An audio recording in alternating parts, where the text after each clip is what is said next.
We begin high up, on a grassy bald above Spring Creek in Madison County, North Carolina, in the fall of 1952, with a farmer named Oscar Plem Ooms, his wife Ida, their cattle, and a deer that stood at the edge of the trees, a little too still and a little too long.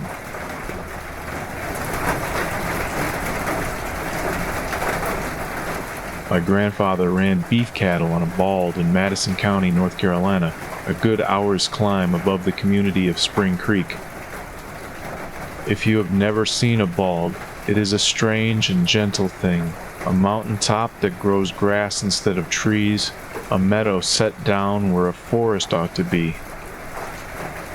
And nobody, not the old people and not the university men who came later with their notebooks, has ever settled why the trees leave those places alone. His was called Greer's Bald on the deed and nothing at all in conversation. The family just said, "Up top." 30 acres of mountain oak grass and dew, ringed all the way around by hardwood forest, with the gray snags of the dead chestnut still standing in it that year like fence posts set by somebody with no plan.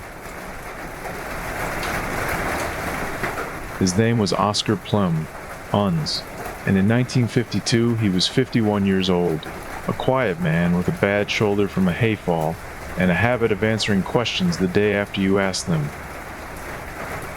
He kept around 40 head of Herefords, white-faced red cattle that summered on the bald and wintered in the creek bottom, and he kept them the old way, on foot and by memory, knowing each cow by the map of her face.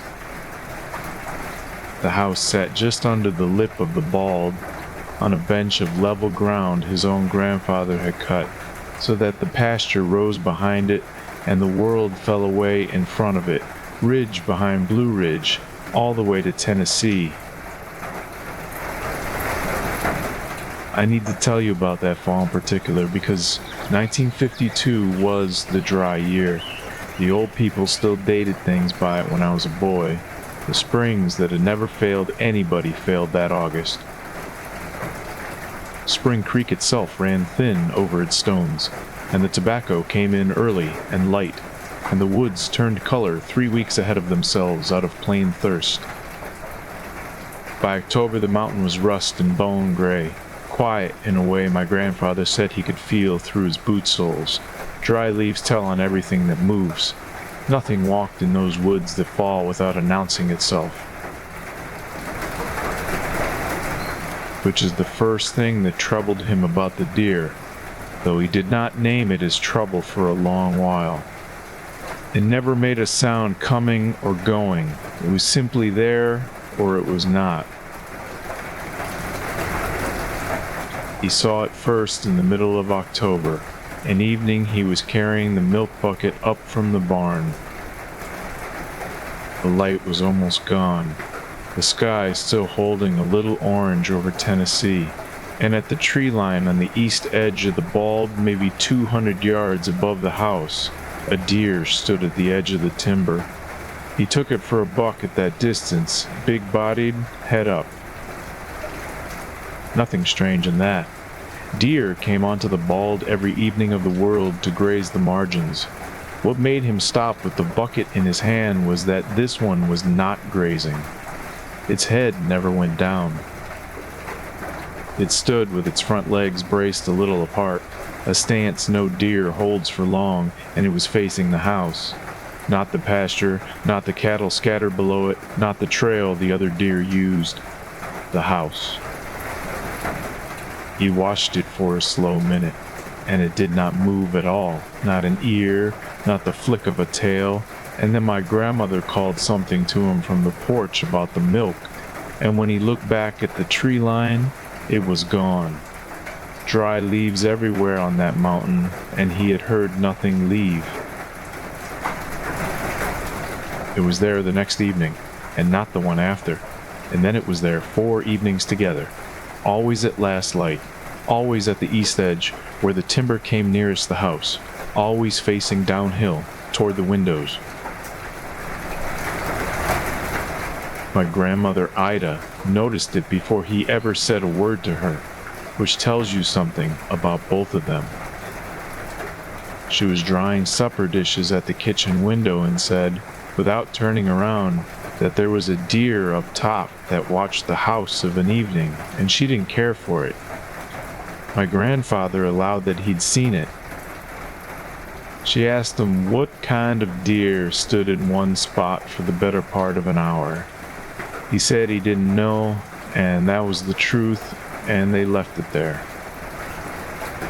But he took the shotgun down from over the door that night and set it by the bed, and she saw him do it and said nothing. And that was as close as the two of them ever came to discussing it plainly. He tried, in the daylight, to make it ordinary. He walked up to the east tree line one morning and looked for sign, because a deer that beds near a place leaves a written record of itself, worn trails and the oval presses of its body in the leaves. He found the regular deer highways, worn and obvious, and then, just inside the timber, in the soft ground where a seep kept the leaves damp, even in that dry year, he found tracks. He stood over for a long time. They were deer tracks by shape, but they were pressed deep, deeper than any buck he'd ever dressed would press, and they did not carry a deer's scattered 4-beat rhythm. They went one in front of the other in a single line, spaced long. He said it looked like something had gone along there on 2 legs, careful, setting each foot down like a man wading a cold creek. He was not a fanciful man. He went back to the house and did not mention the seep to anybody, and he never walked the east line in the evening again. The dogs are the part I think about most. He kept 2, a black and tan named Judge that would bay a bear, and a little feist named Sissy that feared nothing on 4 legs, her whole ignorant life. Deer in the pasture would set them both off into a fury from the porch. For that thing at the tree line that made no sound whatsoever. The first evening it stood there, Judge came off the porch, walked out into the yard, looked up the hill for a moment, and then turned and went underneath the house. Far back, under the sills where he went in thunderstorms, and Sissy went with him, and that was where the 2 of them spent every dusk from October until Christmas. My grandfather said a dog will bark at what worries it. It goes quiet for what it has already surrendered to. The rule came about in early November, and like most of the rules in that family, nobody ever spoke it out loud in the making of it. It simply arrived, the way a path arrives in grass. It happened because of the wash.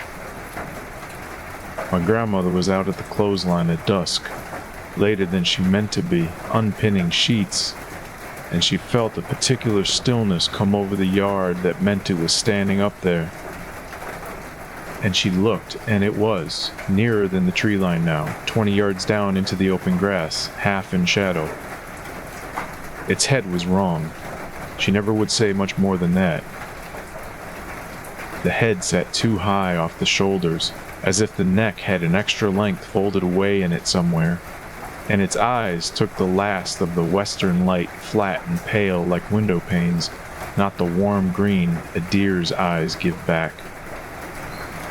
And every instinct in her said drop the basket and go, and something older than instinct, something that came up her line out of Scotland and the long dark before that, said the one thing you do not do is run. So she didn't. She unpinned the last sheet at the same speed she had unpinned the first one. She folded it against her chest, took up the basket, and walked to the house at a regular pace, and she did not look up the hill again. And she said afterward that the walk from the clothesline to the porch steps was the longest work of her life. She went in and set the basket down and stood at the counter until her hands were hers again. And that became the rule, the only one we ever had about it, and it was my grandmother's rule, not his. You finish what you're doing at the speed you were doing it, and then you go inside. You don't hurry and you don't stop. You don't stare up the hill and you don't pretend the hill isn't there. Whatever you are doing when the stillness comes, you keep doing it calm as Sunday to the end. Her thinking, nearer she'd ever explain it, was that a thing that watches is learning you, and the worst thing you can teach it is what you look like when you're afraid. The night my grandfather understood it was not a deer and quit arguing with himself about it was the second week of December. A heifer was calving early and calving badly, and he was in the barn with her past dark with a lantern, which broke the rule, but stock has no respect for rules. It came out all right, a live calf steaming in the cold, and he stepped out of the barn into full night with the lantern in his hand, and the thing was standing at the yard fence, not up top. At the fence, 30 feet from him, between him and the house, with a lit kitchen window beyond it. He said the cold of that moment was not fear exactly. It was closer to the feeling of adding a column of figures and having the sum come out impossible, and adding it again and having it come out impossible again. Because it stood mostly like a deer, and every particular of it was a little off the true, too tall through the body. The front knees hinged in a way his eye kept refusing, and it was not looking at him or at the lantern or at the new calf smell that any real animal on that mountain would have keyed on. It was studying the house. At the window, where my grandmother was moving between the stove and the table, and its head turned slightly to follow her, and turned and kept turning, a degree past what a neck should give, and then a degree past that. And my grandfather stood in the barn lot and understood, with a calm that surprised him, what it was doing, because he had done it 10,000 evenings himself. It was watching the house the way he watched his cattle, not hungry and not hunting, keeping track. Learning the herd, the count of them, their habits and their hours, which one favored a leg, which one was near her time. Taking a kind of inventory that only matters to the one taking it, for reasons that stay on the far side of the fence. He did the only thing his wife's rule left him. He had been walking to the house, so he walked to the house, at a walking pace, the lantern swinging its little circle of light in front of his boots. He passed within 15 feet of it. He could hear it breathing, he said, slow and even. A big animal's breath, and he did not turn his head, and it did not move, and he went up the porch steps and inside and shut the door as gently as if a baby slept in the front room. Then he sat down at the table where the supper was cold and did not say anything for a while. My grandmother poured his coffee and did not ask. What they settled into afterward, you could call an accommodation, though neither of them would have used the word. They gave it to dusk. From first dark to full dark, no plummoons was outside, not for stovewood, not for a forgotten tool, not for anything shy of a calving. And the other half of the bargain was hers, and it is the half I have never gotten out from under. She quit drawing the kitchen curtain. Her reasoning ran that a thing that only ever watches must want to see, and a want that small was cheap to grant, and what it could see freely it might never come closer to see better. So every evening of that winter the curtain stayed open and the lamp stayed lit, and the family ate supper in the yellow window like a picture hung on the dark, visible to the whole cold hillside, and whatever stood at the tree line was welcome to its inventory. It thinned away in the spring, as such things are said to do. Sightings came further apart, and then they were talking about it in the past tense, and by the time my father was courting, the story had gone soft and comfortable, a thing told on porches. My grandfather ran cattle up top until his knees gave out in 1968, and the bald has grown up in blackberry and fire cherry since, the forest finally taking back what it left alone so long, and the house went out of the family when I was in my 20s. But I will tell you the two things that stayed. Judge and Sissy went under that house at dusk every evening for the rest of their lives, years after there was anything to see, and no supper called them out until full dark. And my grandmother kept her kitchen curtain open every night she lived. In that house and in the little brick house in Marshall, the county seat, where she spent her last years, a town lot with a street light and not a tree line within a quarter mile. I asked her about it once, knew the end, why she never drew it. She was drying a cup, and she looked at the black window a moment, and she said, "You don't close a door in the face of something that has minded its manners." Then she hung the cup on its hook. I keep my own kitchen curtain open of an evening. I could not tell you exactly when I started.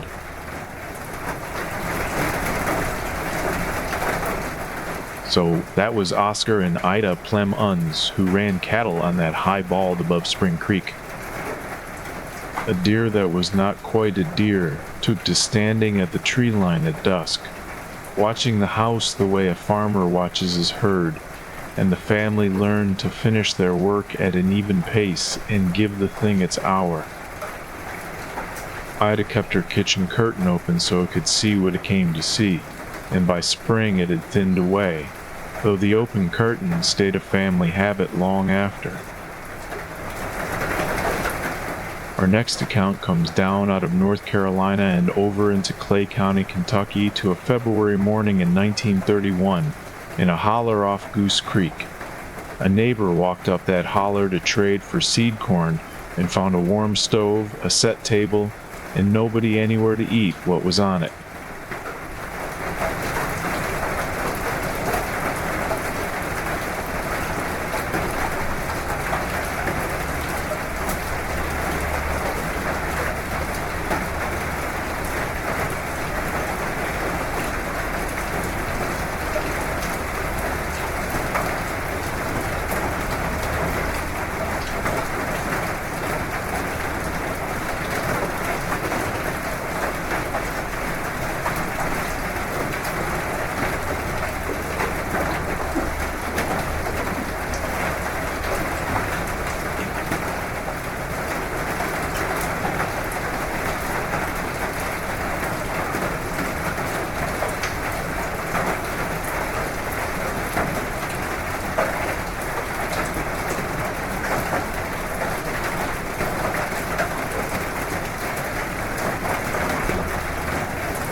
The way it was told to me, it came down through my grandmother, who was born on Little Goose Creek in Clay County, Kentucky, in 1909, and who was 12 years old.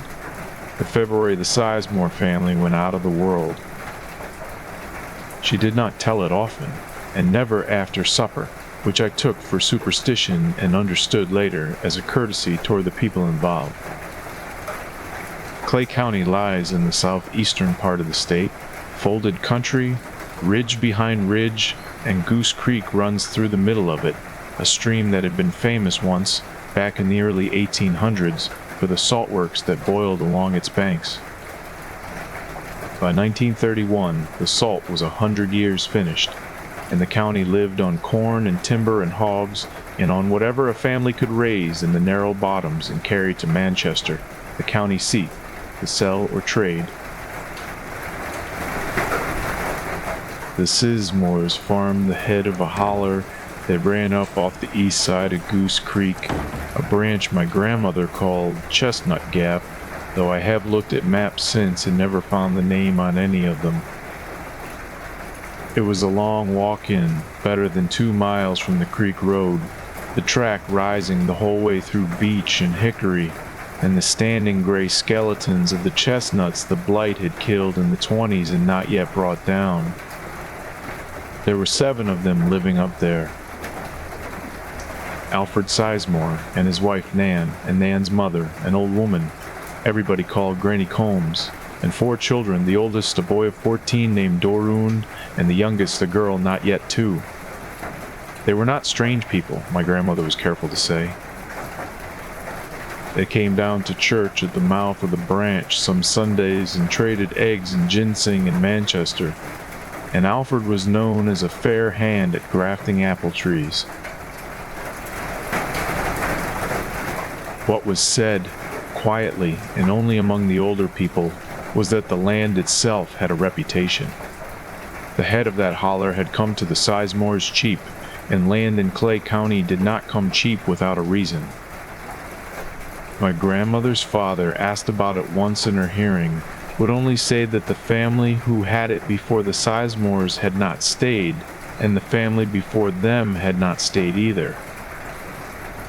And that a farm which changes hands 3 times in 40 years in a country where farms are held for generations is telling you something in the only language a farm has. If he knew more than that, he kept it. She said the old men could let a subject drop with a weight heavier than anything said, and the head of Chestnut Gap was one of the subjects they dropped. It was the 17th of February, 1931, a Tuesday, when Burl Hensley walked up the branch to trade for seed corn. Burl was a neighbor from the mouth of the holler, a man of about 60 then, and he was my grandmother's great uncle, which is how the story comes to me with the particulars still attached.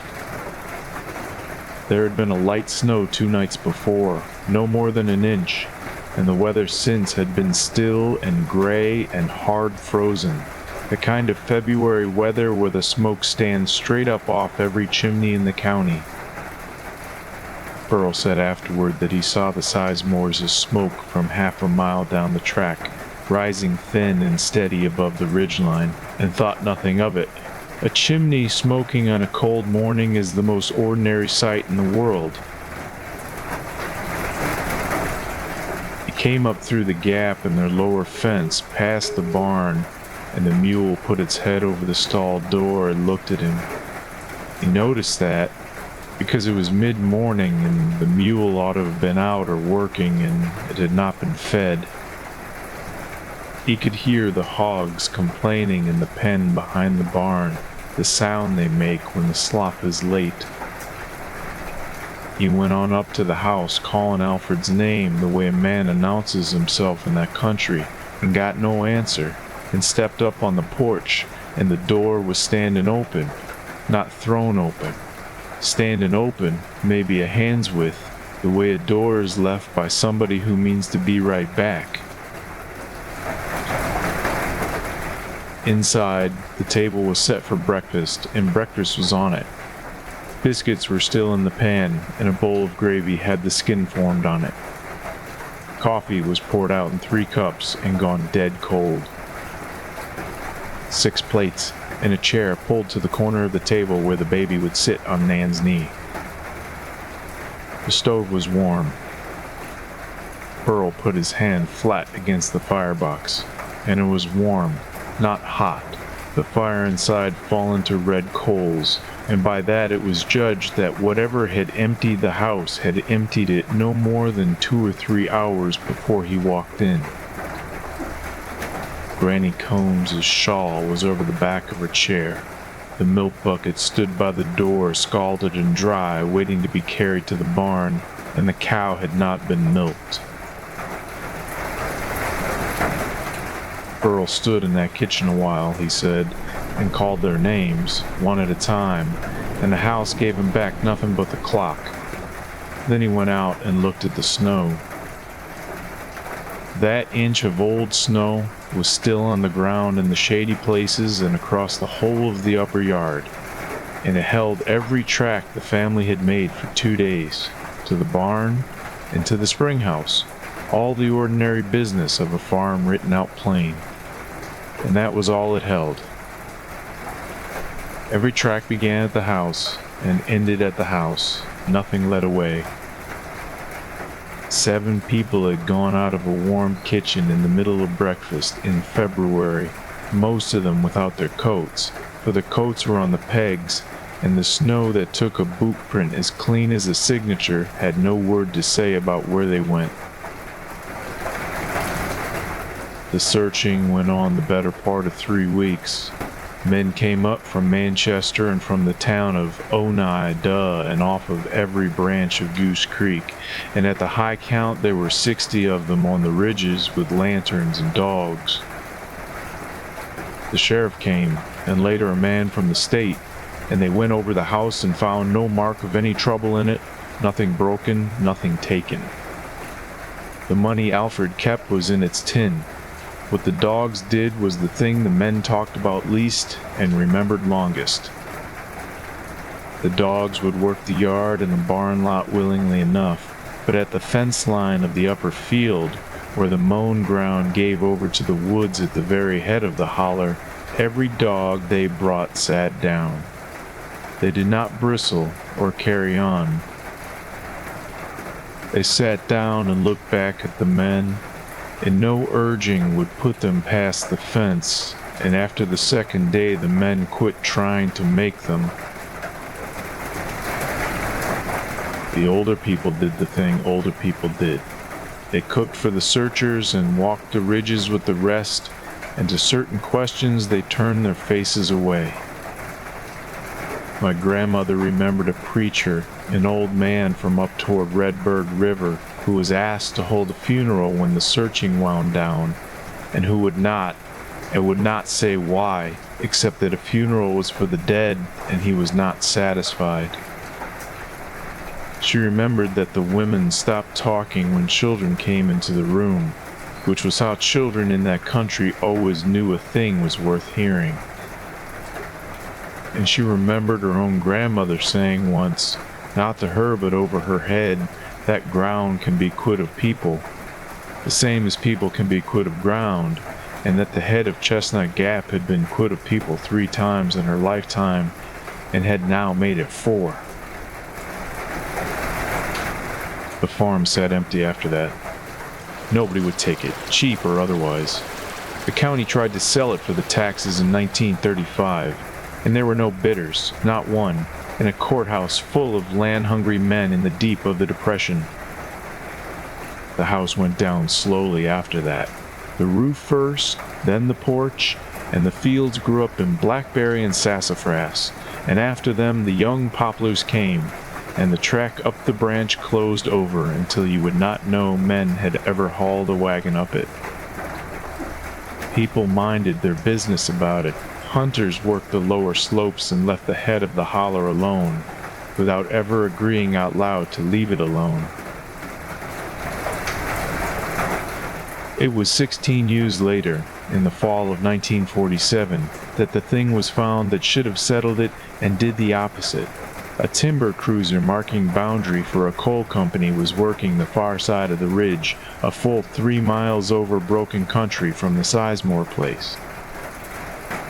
And in under a sandstone overhang where he stopped to eat his dinner, he found a package wrapped in oilcloth and tied with string, set up on a dry ledge at the back, out of the weather, as deliberate as a jar put up on a pantry shelf. It was the Sizemore family Bible. Alfred's name was in it, and the births of all 4 children, in the faded ink of the years they were born. The book was dry and sound, and had not lain out 16 winters. The man who found it said the string was clean, and the knot was fresh-looking. It was a record page that people could not put down. Under the last old entry, the birth of the baby girl in 1929, the family record had been kept going. 3 more lines, in a cramped, careful hand a Nan's surviving sister looked at one time, in the county clerk's office in Manchester, and said was Nan's hand, and then would not look at again. A birth entered in 1933, and another in 1936. Then a death, Granny Combs's death, in the winter of 1939, 8 years after the morning the coffee went cold on the table, with a date on it and no place. Every line in that Bible from 1841 forward gave a place alongside the date, a branch, or a county. Those last three gave only the dates, as if the place was understood, or as if it did not have a name that could be written in a book like that. My grandmother saw the Bible once, when she was a grown woman, and she said the ink of those last three lines had gone the same faded brown as all the rest, no newer to the eye than the entries from before the war between the states. She never offered any explanation, and I came to believe that was the lesson she meant, the story to carry, that some accounts stay open. The searchers grew old, and the head of Chestnut Gap grew up dark and laurel, and somewhere in all that folded country the Sizemore's fire is out or it is not. What stayed with her was the stove. Somebody had fed that stove at daybreak, she would say, meaning to cook dinner on it. Whatever came quiet. Between the pouring of the coffee and the cooling of the biscuits, and the mule in the stall never once raised its voice.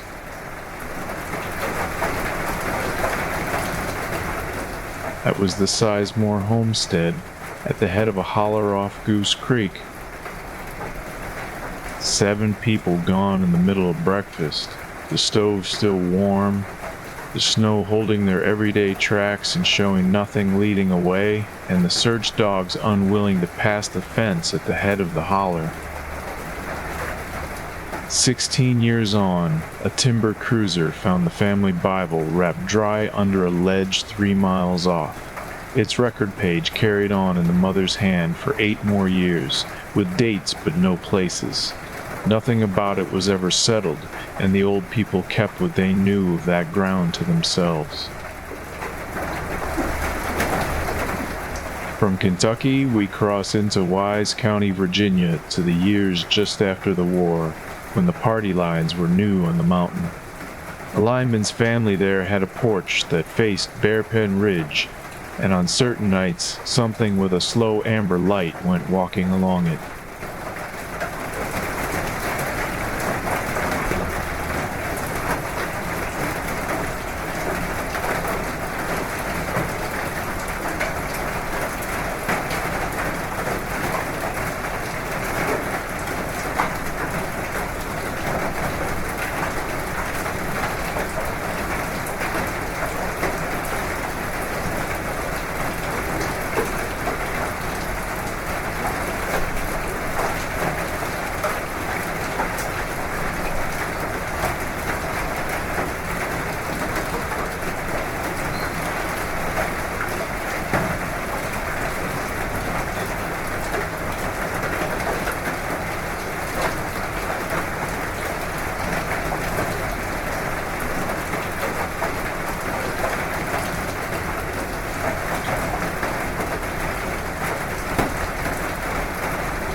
My father came home from the war in the spring of 1946, and by the following summer he was climbing poles for the telephone co-op out of Coburn, a little coal and timber town in Wise County, in the far southwest corner of Virginia, where the mountains fold over each other so close that evening comes an hour early. We lived a few miles out of town in a white frame house above the Guest River, which is not a big river, more a wide and patient creek that talks to itself all night over flat green stones. Our porch faced west across the water, toward a long, dark rise the old people called Bearpen Ridge, and everything I am going to tell you happened between that porch and that ridge, over the course of about 9 years, beginning when I was 7. The house had a telephone because of my father's work, which made us unusual on our road, though the phone was a party line shared by 11 households strung out along the river from the Kilgore place down to the Sturgills at the mouth of the hollow. Each family had its own ring. Ours was 2 longs and a short, and it was understood that when any ring sounded, half the receivers on the line came quietly off their hooks so the neighbors could keep up with things. Even when nobody was talking, the line had a faint live hum to it, a kind of breathing, and if you listened long enough you could hear a clock ticking in somebody else's kitchen or rain on a roof that was not ours. The first time I saw the light, it was late September of 1947, and the tobacco was cut and hanging. My father and I were on the porch after supper, him with his coffee, and across the river on Bearpen Ridge there was a small amber light moving north along the spine of the mountain, up where there was no road and had never been one. It was about the color of a coal oil lantern seen through fog, warm and steady, and it moved at the pace of a man walking slowly. But it did not swing with any stride, and it did not once flicker when it passed behind the trees, which even at 7 years old I understood it ought to have done.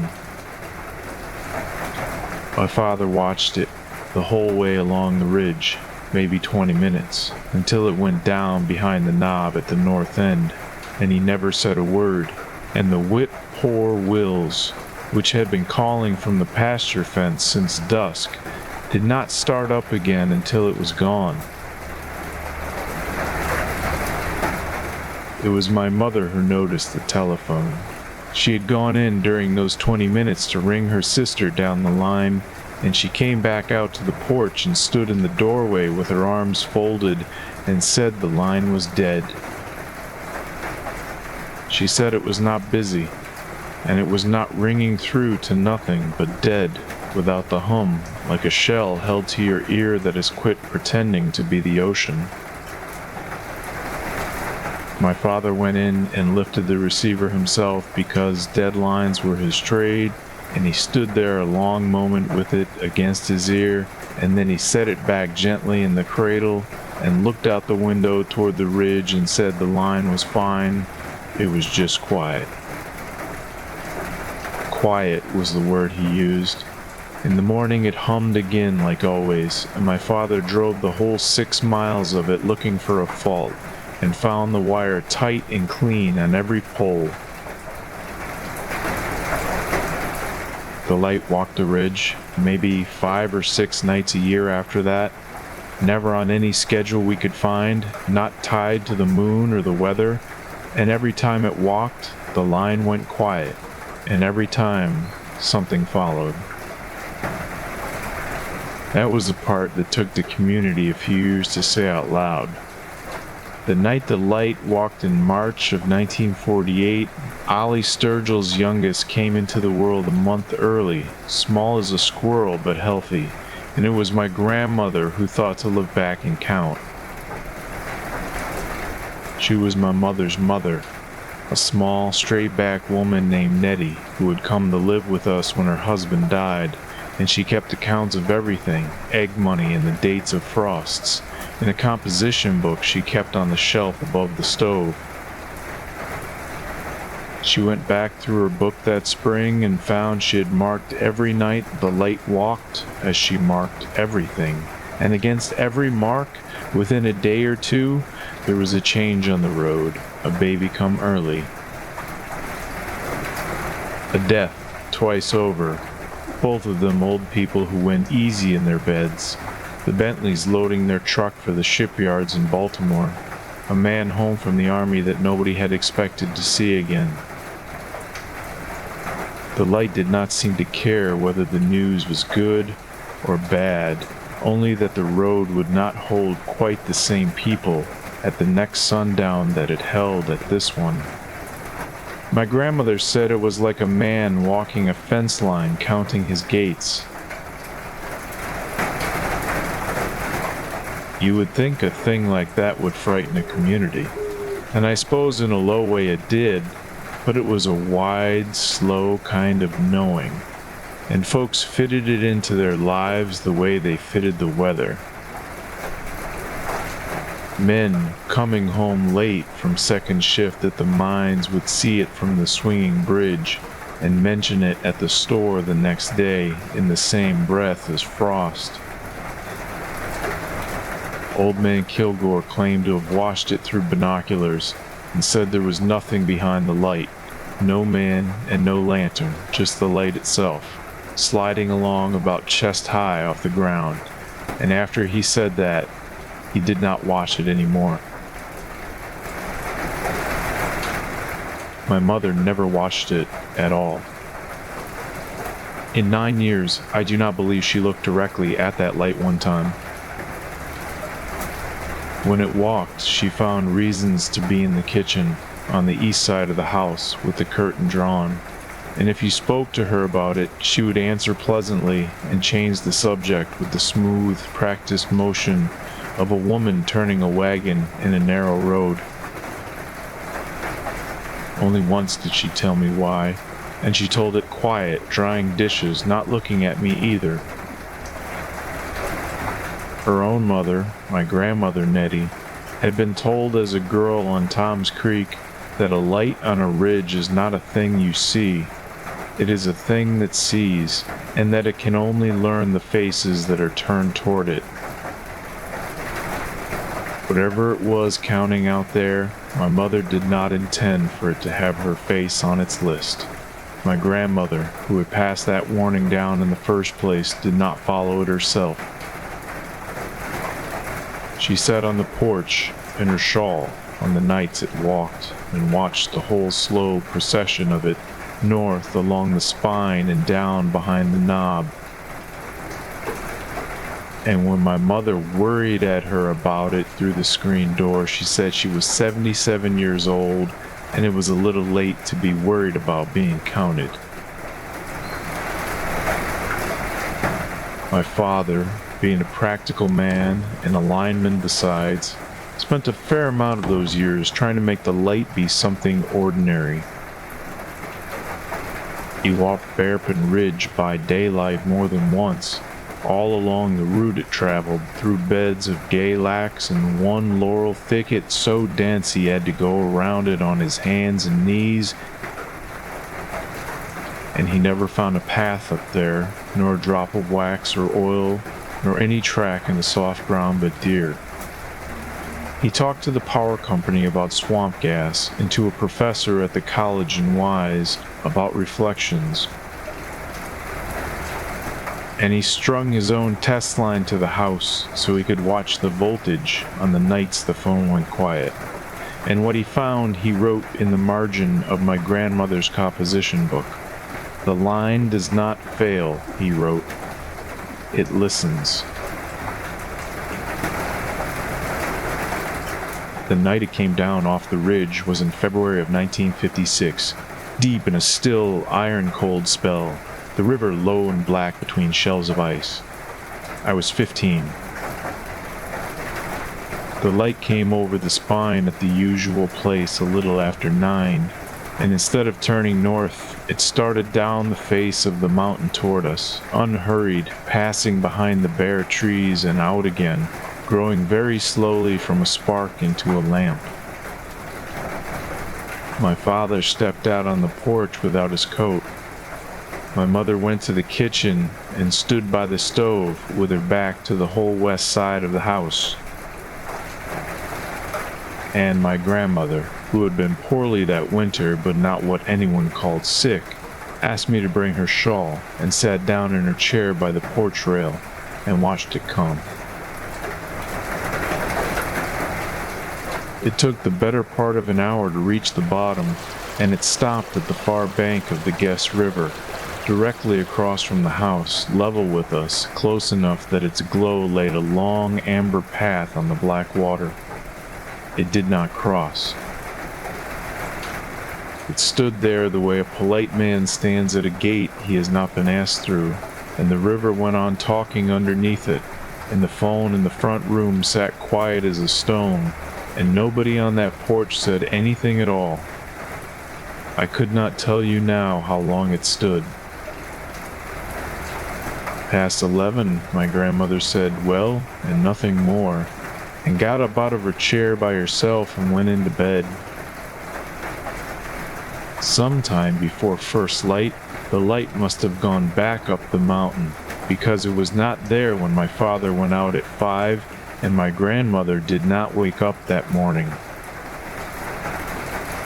And the ring for a house, 2 longs and a short, sounded up and down the road all that gray day, carrying the news through every kitchen on the line. The light walked less after that, or we saw it less, and in a few more years the co-op went to dial service and the party line was broken up into private wires. And I have wondered since whether it was the light that grew scarce, or only our way of hearing when the world went quiet. The house is gone now, and the road is paved, and I am older than my grandmother was that winter. But I have never in my life lived anywhere without a curtain on the west window. And when I drive that stretch along the Guest River at dusk and see a light moving on a ridge where no road is, I do what my mother taught me without ever quite saying it. I keep my eyes on the river and I let it walk.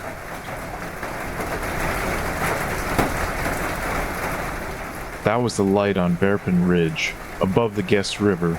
Every night it walked, the party line went quiet, and the grandmother's record book showed each walking night came just ahead of the community changing, a birth, a death, a family leaving. The narrator's mother would never look at it, believing it learned the faces turned toward it. One February night it came down as far as the far bank of the river and no farther, and by morning the grandmother had gone in her sleep, easy as a lamp turned down. The light was seen less after that.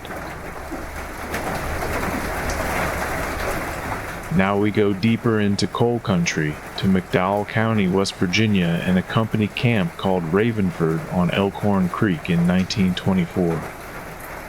The mine there had a roof fall that winter, and what I want to tell you about is not the fall itself, but the knocking that came after.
My grandmother's oldest brother was a man named Tool Blevins, and for most of his working life he loaded coal in a drift mine above Elkhorn Creek.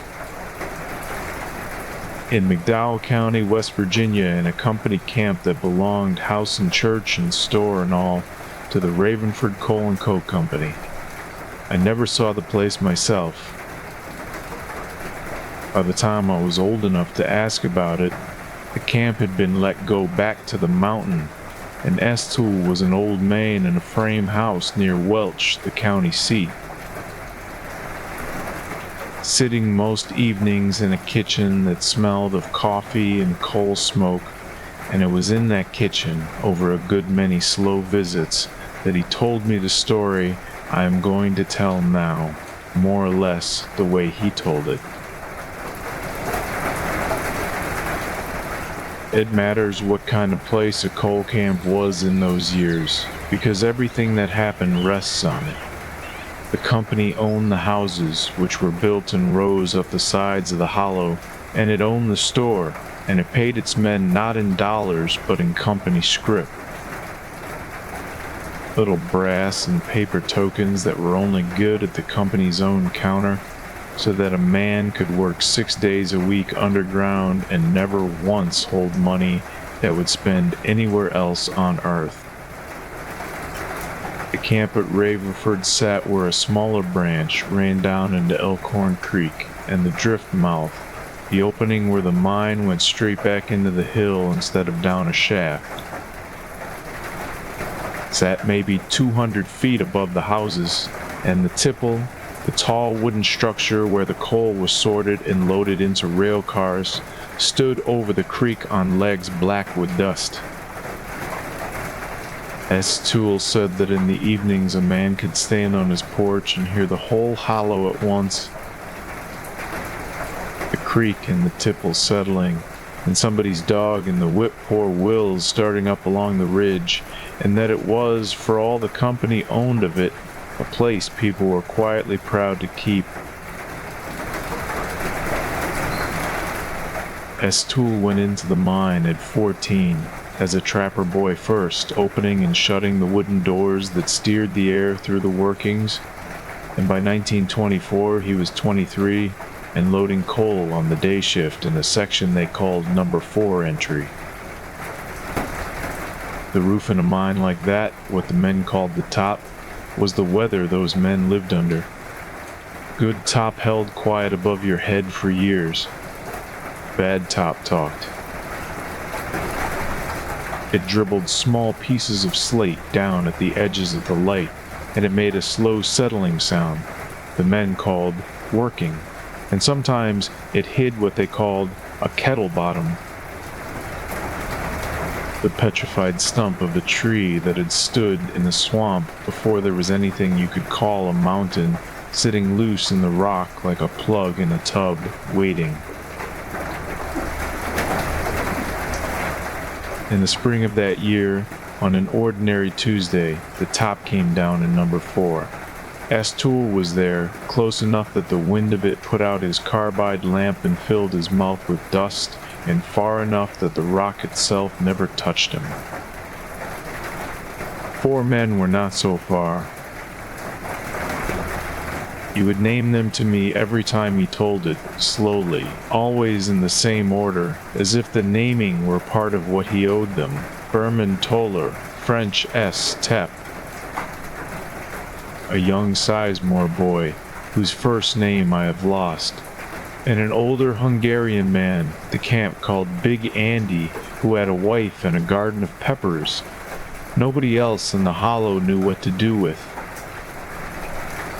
The company sealed that section afterward, built a cinder block wall across the entry with the 4 men still behind it, as was sometimes done in those days when the fall was too heavy to move. And the camp held its funerals over empty ground up on the hillside, and the mine went back to work inside of a week, because the coal did not wait and neither did the scrip. It was maybe a month later that the hoot owl shift began to notice things. The hoot owl was what they called the shift that worked through the middle of the night.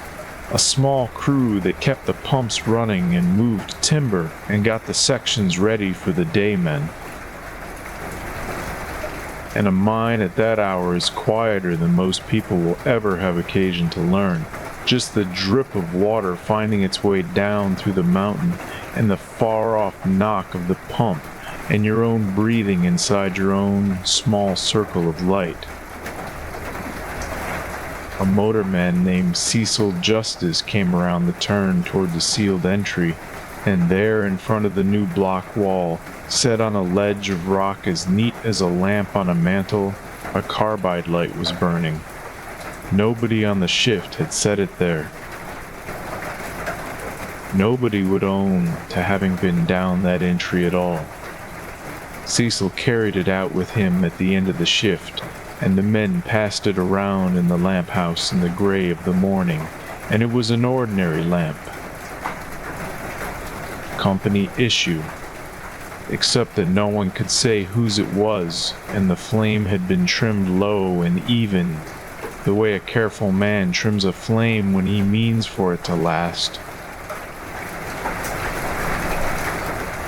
After that, it was small things, and they came slow, weeks apart, never anything you could put in front of a foreman without feeling foolish.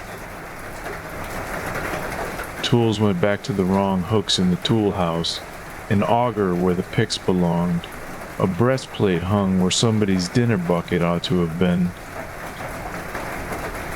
Everything clean and cared for, only rearranged, as if a man who had known a different tool house in a different year was putting things away by an older habit. A trapper boy on the hoot owl swore that a door he was tending swung gently open ahead of him before his hand ever reached it, and swung to behind him after, easy, like a courtesy. Once, in the middle of a February night, the whole shift heard singing, very faint, from somewhere back in the worked-out rooms, a hymn nobody could name and a voice nobody could place, and as Toole said, the strange part was not the singing itself, but how nobody ran. Other men just stood still with their lamps, making their little yellow rooms in the blackness, listening, until it faded off the way a radio station fades in the mountains, and then went back to their work without a word, because there did not seem to be anything in it that wanted them harmed. But the knocks were the thing, and the knocks are the heart of the story. The first time was in the autumn after the fall. 2 men were setting timber in a low entry off the main line when they heard, from the rock over their heads, 3 soft knocks, deliberate and evenly spaced, not the crack or the dribble of working top, but a sound like knuckles on a door, patient, unhurried, almost polite. They stepped back toward the main line to puzzle over it, and while they stood there, the roof where they had been kneeling let go, not with any violence, just a slab of slate the size of a wagon bed easing down onto the spot with a sound like a held breath let out. Nobody was under it. And after that it happened again and again over the years, always the same. 3 soft knocks from rock that nobody could be behind, because there was nothing behind it but mountain, and always some short while before the top in that place failed. The men learned it.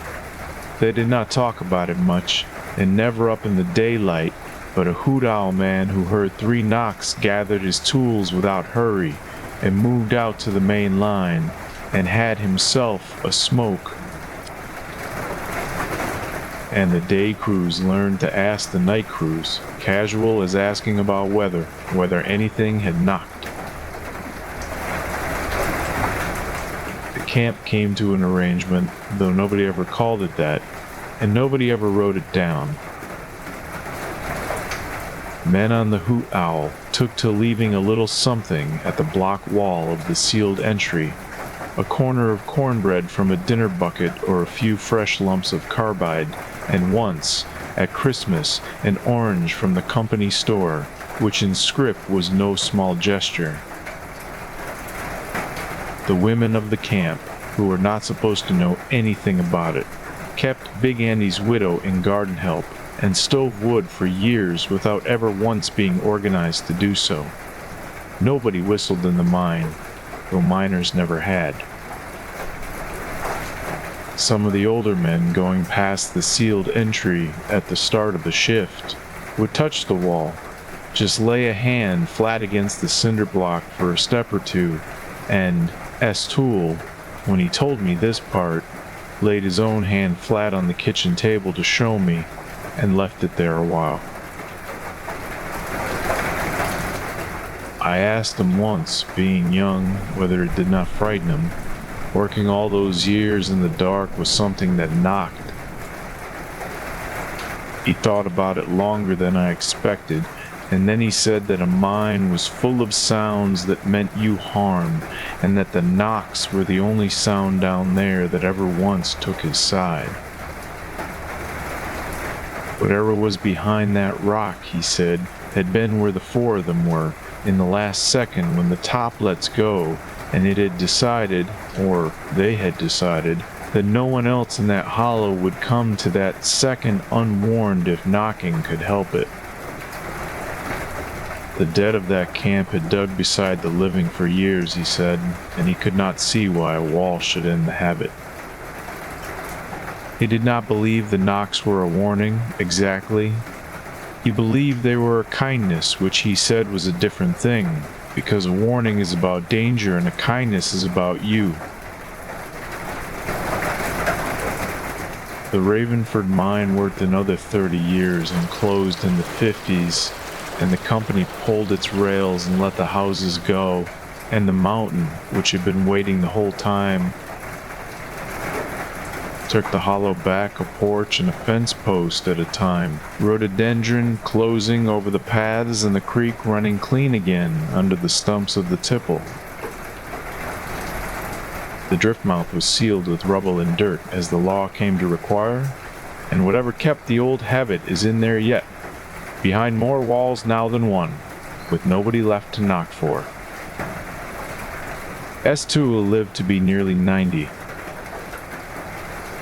My grandmother said that all his life, in whatever house he was in, he would pause at night in the doorway of whatever room his family was sleeping in and rap his knuckles on the door frame 3 times, very soft, so as not to wake anybody, and then go on to his own bed. She asked him about it one time. He said he was just seeing that the top was good.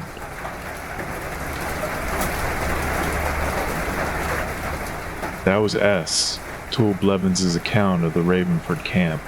After the roof fall took 4 men and the company sealed the entry behind block, the night shift found a trimmed lamp burning at the wall and tools hung back by an older man's habits, and before Bad Top ever failed, 3 soft knocks came from rock nobody could be behind. The camp answered with cornbread and carbide left at the wall, and Toole held to the end of his days that the knocking was a kindness. He knocked soft on the door frames of sleeping rooms his whole life after, and now you know why. Our next story climbs back up into the high country of Watauga County, North Carolina, to a place called Ledford Cove, around 1908. There was a woman there the whole valley depended on, a granny woman named Rhoda Presnell, who could stop blood with a verse and talk the fire out of a burn. This is about the one time her knowing was turned to something it was never meant for.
My grandmother knew her. Is how I come to have this one. My grandmother was born in 1899 on Cove Creek in Wichita, Guck County, North Carolina, up in the high corner of the state where the mountains lean toward Tennessee, and she was 9 the year most of this happened. She told it slow, of an evening on the porch, her hands going at beans, and she always said she was not telling a ghost story. She was telling what the Cove did over years. The Watauga River comes down out of the shadow of Grandfather Mountain and runs north and west through the county, and off one of its creeks lay a cove the old people called Ledford Cove. To get up into it, you crossed the creek on a footlog and climbed a path through rhododendron so old the light under it stayed green at noon. Gay lacs grew along that path in shining beds, and halfway up there was a spring that ran cold enough to ache your teeth in August. Above the spring the cove opened out, and there was a house, and the house belonged to a woman named Rhoda Prez Newell. Rhoda Prez Newell was what people in that country called a granny woman, though she was not old then, only weathered, the way a fence post goes silver. She caught babies at both ends of the creek. She kept a garden of boneset and lobelia and things nobody else grew, and from her loft beams hung so many bundles of drying plants that the whole upstairs breathed like a hayfield. What she knew had come down from her mother, a woman remembered only as Old Cindy, and to Cindy from hers, back past anybody's remembering, because it was never once written down. She could stop blood, and that is not a manner of speaking. A man cut to the bone in a mowing accident, and somebody would ride for her, and she did not even need to come. His full name was enough. She would stand in her doorway and say a certain verse of scripture with the name folded into it, and the men who carried him swore the bleeding slacked before the rider was home again. And she could talk fire out of a burn, leaning close over the scalded place, whispering below, hearing, and blowing gently across the skin until the pain lifted like heat leaving a stone after sundown. My grandmother had that from her own body. In the spring of 1908, she pulled a kettle of wash water off the fire onto her forearm, and her mother carried her up the footlog path that same evening. She remembered the green dark under the rhododendron, and Rhoda's face bent close to her arm in the lamplight, and the whisper, which she said was not English, and was not English, if that can be understood. Then the burn simply stopped mattering, and she slept the whole night through, and in her old age she had to search her arm to show me where it had been. Now, the charms had rules, and everybody on the creek knew the shape of them. A charm did not destroy a thing, it moved it. The fire went out of the burn and into the ground, and the blood was not dried up but told to be still, and a charm could not be sold. You did not pay Rhoda Prez Newell, ever, though meal on her porch or a ham at hog killing was proper, because that was neighboring and not payment. The knowing passed only down the family line, mother to daughter, and it was understood that if you used it wrong or took money for it, the gift would turn in your hand. In June of that year, a man came up from off the mountain. He had come by the turnpike through Blowing Rock, the little resort town where the summer people stayed, hired a boy at the store to show him the footlog, and went up to Rhoda Prez Newell's alone. My grandmother saw him pass, a town hat and good boots. The creek mud was ruining, and she remembered that he did not look sick or grieved, which were the two ways people looked when they went up that path. He looked like a man going to close a trade. Folks reckoned him afterward for one of the timber agents buying up the big trees in those years, but nobody ever learned his name, and he never came back to be asked. He was up there the better part of 2 hours, and what he asked for, nobody on the creek ever learned. Her mother happened to be at the spring when he came back down, and said he was smiling and bid her a good evening like they were passing on the town street. And behind him, far up through the trees, she could see Rhoda standing in her own doorway watching him go, not moving, and standing there yet when the trees took the sight of her. Whatever it was, it worked. That much came back up the turnpike in pieces over the following year. Some matter down in the flatland had resolved itself in the man's favor, in a way the men who knew the business of it did not like to talk about, and he prospered. That was all the creek ever knew, and it was enough for the old people, who only nodded and waited. The question was never whether there would be a price. The question was where it had been moved to. The first fall afterward, it was small. The chestnut mast came light in Ledford Cove, and only there. Those were the years before the blight, when the American chestnut stood over every ridge and fattened everything from hogs to bears, and that October the trees on either side of the cove bore as they always had, while the trees inside it stood healthy and gave almost nothing.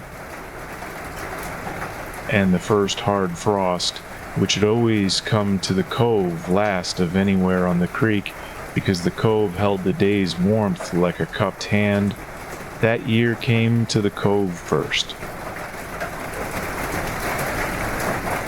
After that, it was a slow accumulating, season on season, and no one thing you could carry to a neighbor's proof. The sugar maples in the cove quit running sap worth boiling, while the same trees 2 ridges over ran fine.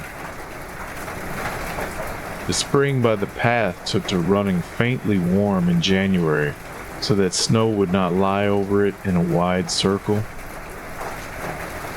And the whip-poor wills thinned out of the cove year by year, until the summer came when nobody heard one inside it at all, though they called up and down the creek the same as ever.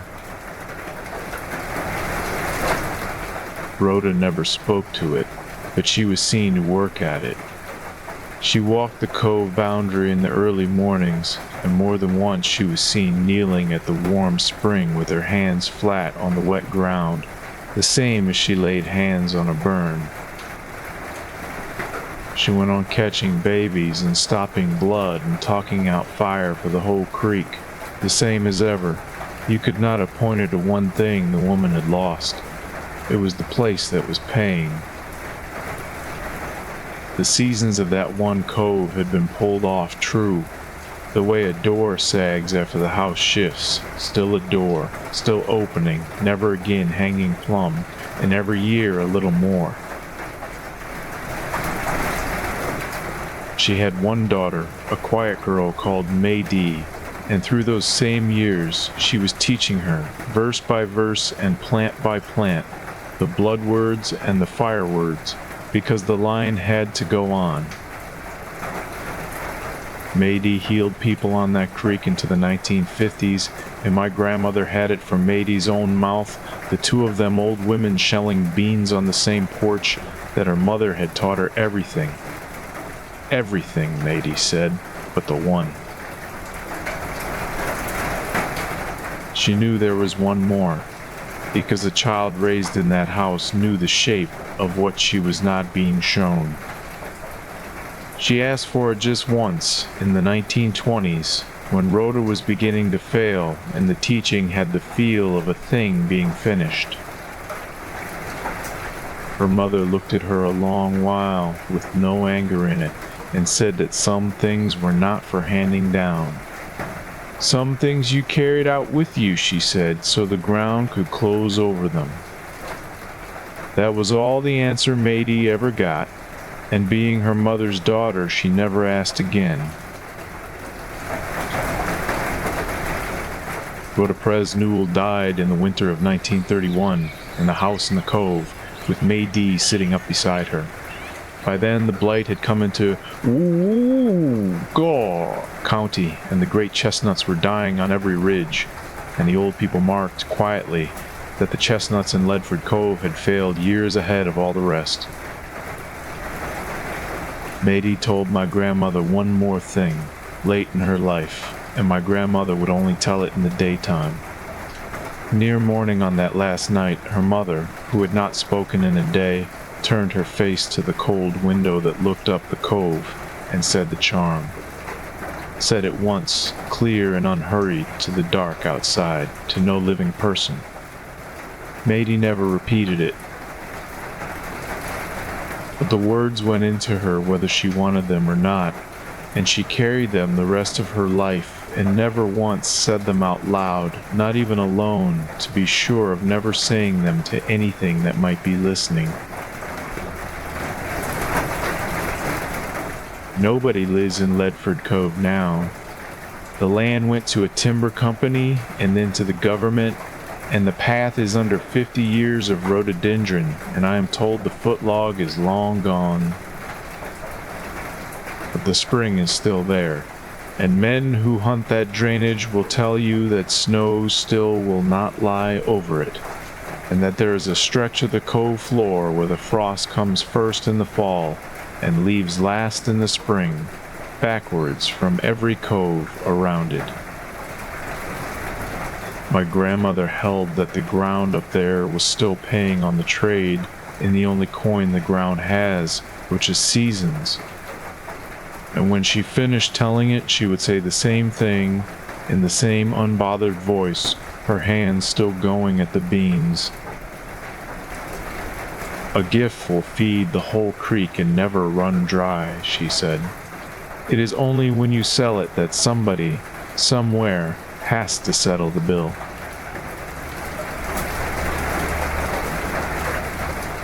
That was Rhoda Prez Null of Ledford Cove, who stopped blood and talked out fire the way her mother had taught her. A man from off the mountain paid her to bend that knowing to a different purpose, and it worked, and the price settled not on him but on the cove itself, season by slow season. She taught her daughter everything but one charm, which she said was not for handing down, and spoke it only once, to the dark outside her window, on the night she died. They say the frost still comes to that cove backwards.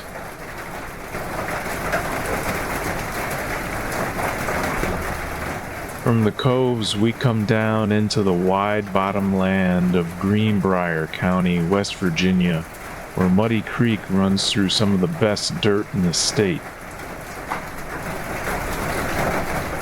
The Mucklung family farmed 40 acres of it for 70 years, and right in the middle of their place lay the finest field on the farm, and in 70 years, no plow ever touched it.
My grandmother's people were mucklungs, and from the early 1890s until the fall of 1966, they held 40 acres of bottom land along Muddy Creek in Greenbrier County, West Virginia. That is limestone country, gentle for the mountains, where the ground underneath is honeycombed with caves nobody has ever fully mapped. The farm sat in a wide bend of the creek, with sycamores leaning white-armed over the water, and the hills rising slow and blue behind the barn. I never lived there, only visited as a child in the last summers before the place was sold, but I heard about it all my life. The same stories told the same way, on the same porch, until they wore a groove in me like wagon wheels wear a groove in a farm lane.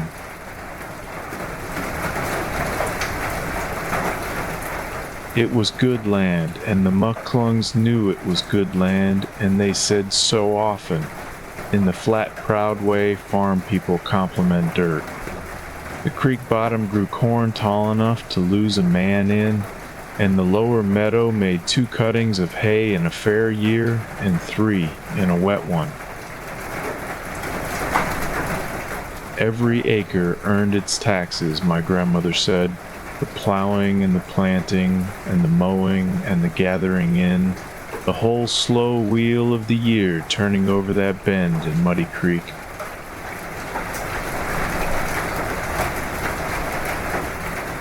And in the middle of all that worked ground there was one field, about 12 acres, that nobody ever plowed. It was, by every measure a farmer cares about, the best piece on the place. It lay flat as a table, it faced south, and it drained so well that you could walk it dry-shod 2 days after a week of rain, when the rest of the bottom would pull the boots off your feet. The mucklungs mowed it for hay every June and every August, and the hay was fine, sweet timothy and orchard grass that the cattle ate before they ate anything else. But no plow ever opened it. Nobody wrote down the reason, and by the time my grandmother was a girl, nobody could say for certain there had ever been a reason, only that there was a way things were done, and that was not one of them.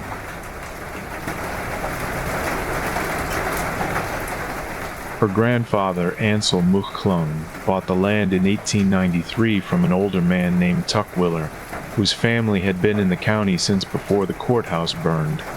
The deed said 40 acres more or less. But when the county ran a new survey in 1911, the lines came up short. 39 acres and a fraction, and no matter how many times the surveyor walked it, the missing piece always seemed to fall somewhere inside that flat south-facing field, as if the chains measured differently there, as if the field were larger inside its fences than the arithmetic would allow.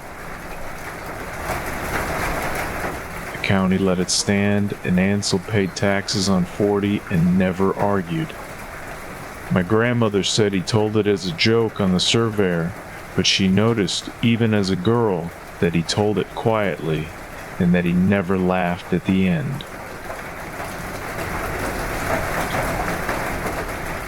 Ansel came closest to plowing it in 1907, when the war in Europe had wheat selling higher than anyone had ever seen.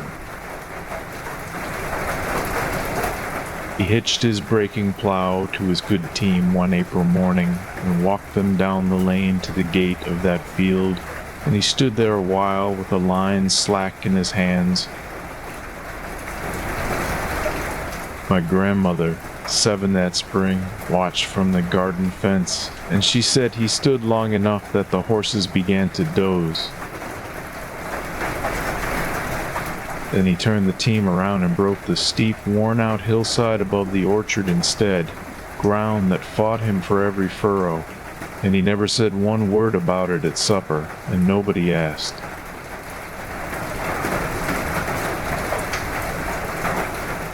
The years went along as years do on a creek bottom farm. Fog rose off Muddy Creek on autumn mornings and lay in the low ground until the sun burned it back. The family noticed, without ever exactly discussing it, that snow always melted off that field first, days before it left the other bottoms, so that all through late winter there would be one green-brown rectangle lying open in the middle of a white farm. Killdeer nested along its edges, and the whip-poor wills called from the fence rows on summer nights. But my grandmother said you never saw a groundhog burrow in it, and never a mole run either, and ground so soft you could push a stick into it up to your fist.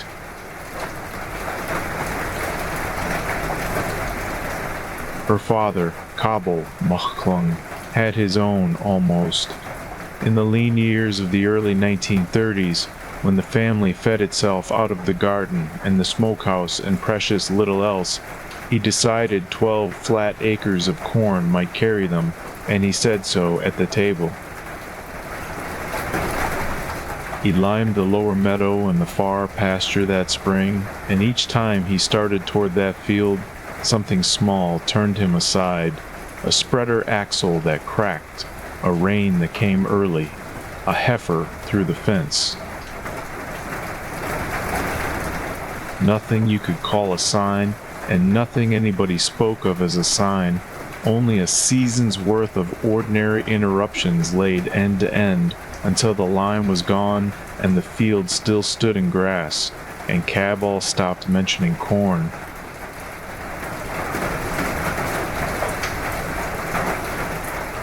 So it went.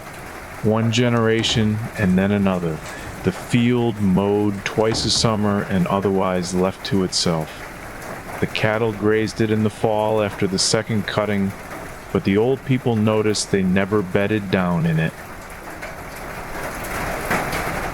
Evening after evening, the herd would drift to the gate and lie in the rougher pasture beyond, chewing in the dark with the softest ground on the farm lying empty behind them under the stars.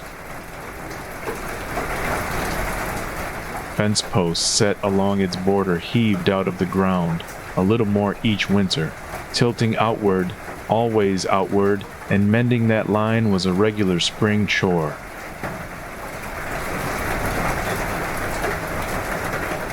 Then in 1961, the farm was let to a tenant. The Machklung children had gone off to Charleston in the mines and not come back, and Cabo was too old to work the bottom alone, so he rented the tillable land to a young man named Dallas Fox, who came from over toward Alderson with a nearly new tractor and a two-bottom plow, and no acquaintance whatsoever with the way things were done. Nobody thought to tell him. That was the family's fault, my grandmother always said, because there was nothing written down to tell.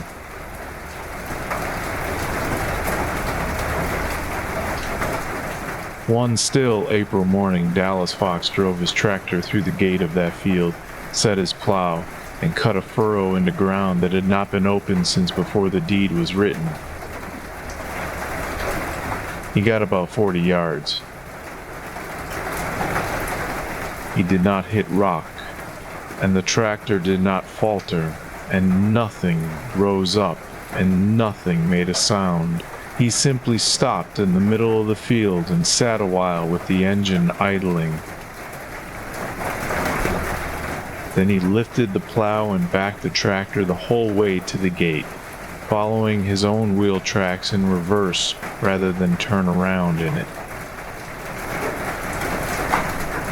What he finally told Cabell, standing on the porch steps with his hat in his hands, was that the dirt that came up was not the dirt that ought to be under there.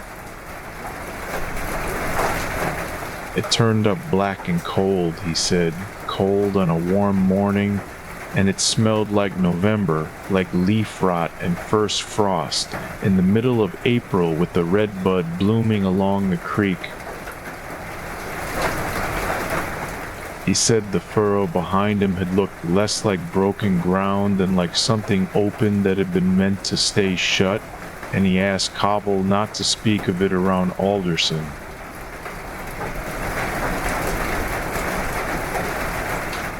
Cobble only nodded and said the field was better in hay anyway, and here's the part my grandmother would always slow down for. The next morning she and her father walked down to see about the furrow, meaning to harrow it smooth before it dried, and there was no furrow. 40 yards of turned earth, gone. The sod lay unbroken from fence to fence, the grass combed all one direction by the night wind, wet with dew, without a seam or a single clod out of place, as though the ground had drawn itself closed in the dark the way still water closes over a dropped stone.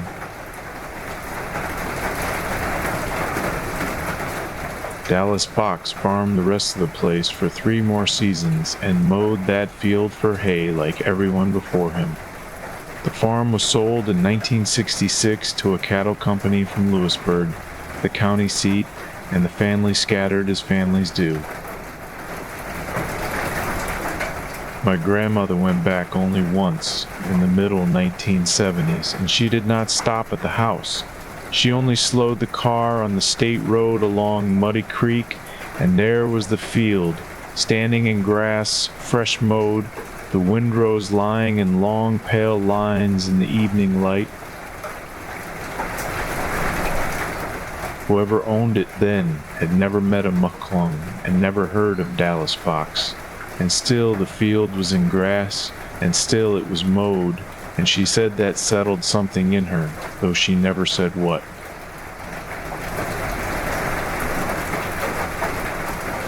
I think about it some nights, idle and unhurried, about things that were never mine to worry over. 40 acres, more or less.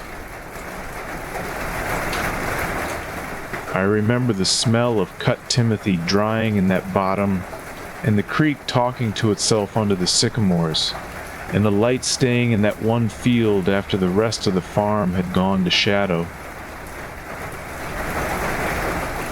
Some ground has an arrangement with the people on it older than the deed, older than the family, and the terms are simple and kind so long as they are kept.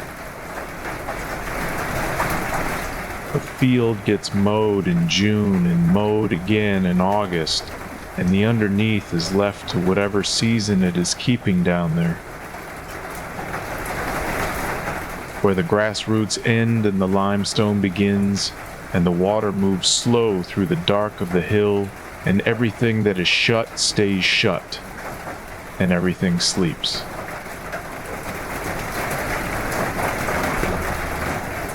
That was the mucklung place on Muddy Creek, and the field nobody plowed.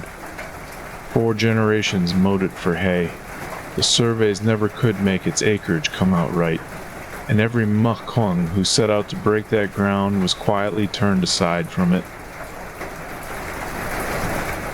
The young tenant, Dallas Fox, cut his half furrow in 1961, found April dirt that smelled of November, and backed out along his own tracks, and by morning the furrow had closed over like water. The field stayed in grass long after the family was gone, and for all I know, it is in grass tonight.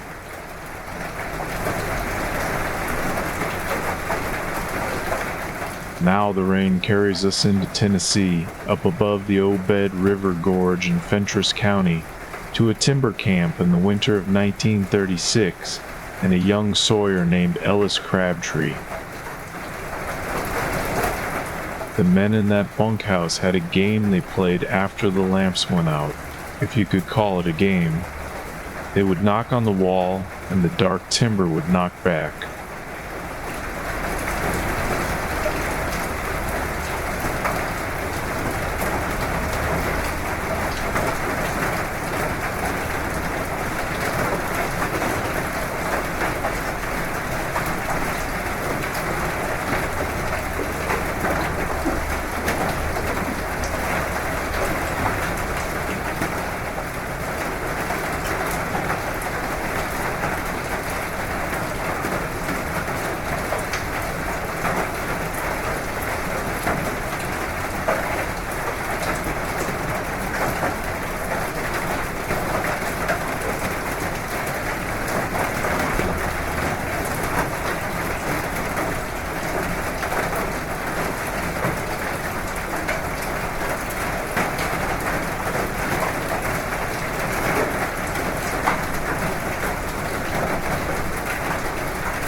My great Uncle Ellis Crabtree cut timber on the O-bed in the winter of 1936, and when he told this story he always started with the river, because he said the river was the reason for everything else.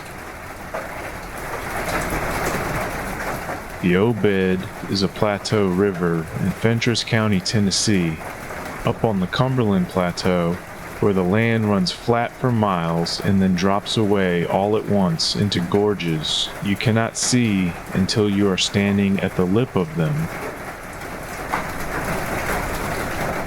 The water down in those gorges is dark and quick even in a dry year, and the timber grew right up to the edges, white oak and hemlock older than anybody's grandfather.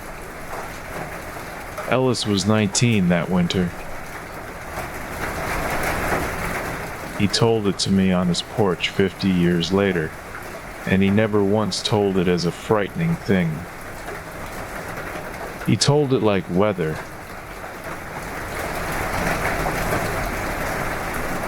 The camp sat on a bench of land above the gorge, maybe a mile back from the rim, close enough that on still nights the men could hear the river working below them. It was a company camp, not a government one, though the Civilian Conservation Corps had boys stationed over toward Jamestown, the county seat, and the two crews sometimes traded tobacco and complaints on the haul roads. Ellis's outfit was cutting oak and poplar for a band mill down the plateau, working through the cold months when the sap was down and the wood was at its best. There was a long bunkhouse of rough-sawed boards, a cookhouse with a wood stove that never went fully out, a barn for the mule teams, and a filing shed where the cross-cut saws hung in rows like something patient waiting its turn.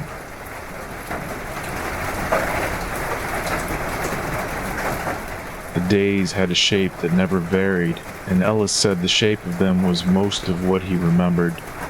The men were up in the dark to the sound of the cook banging stove lids, drinking coffee that tasted like the pot it boiled in. They walked out to the woods as the light came gray through the hemlocks, 2 men to each long saw. The blade singing back and forth until the trunk leaned and came down through its neighbors with a sound like slow water, and afterward the mules dragged the logs out along skid trails frozen hard as a wagon road. Some days brought sleet or snow, and other days there was only the wind, which up on the plateau moves in long, steady pushes with a wide sound in it, more like the ocean than like air. Evenings folded up the same. Every time there was supper at the long table, beans and fatback mostly, and little talk, because the work left little in a man by dark. Then came the bunkhouse, the little stove ticking as it heated, wet socks steaming on a wire above it, somebody filing a saw by lamplight, somebody else already snoring. The foreman would turn the lamps down one by one, and the last light would go out, and the room would be nothing but stove glow and breathing, and the wind leaning on the boards.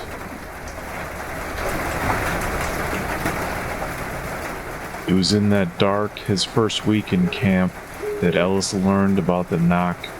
An older sawyer named Prescon Utzer, who had spent most of his life in those woods, reached up from his bunk without any ceremony and rapped his knuckles twice on the plank wall, unhurried, the way a neighbor knocks on a door he knows will open. And out of the dark timber toward the gorge there came 2 knocks back. It was wood on wood, not close and not far, and one beat behind, as if whatever made the sound had waited politely for its turn.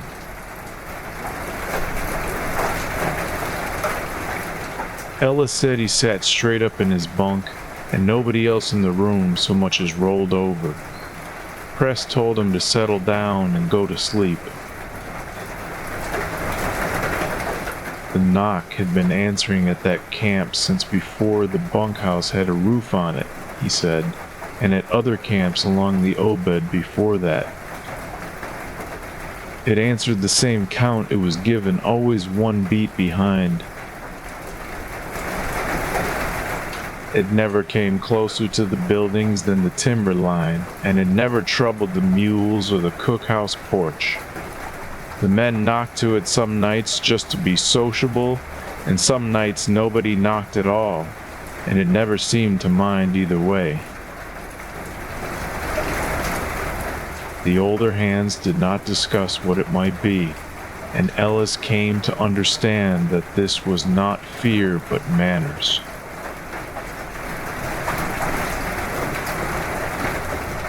There was one rule about it, and only one, and it was given to every new man on his first night, along with which bunk leaked and which mule bit.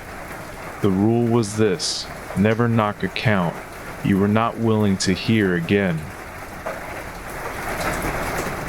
Nobody dressed the rule up with a story, and nobody explained it, and Ellis said that was what made it sit down inside a man and stay. Press delivered it flat, as just a thing that was so.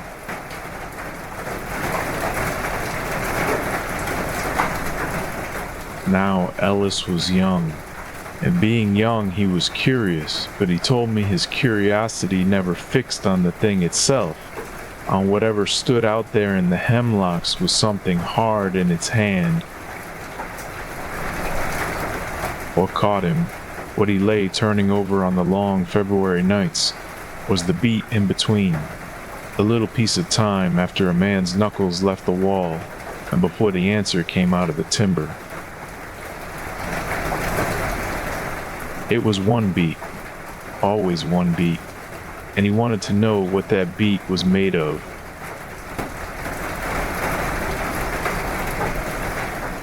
So he began to pay attention, the quiet kind of attention a man can pay while everyone around him is asleep. He knocked from his own bunk at the north end of the wall, and the answer came one beat behind.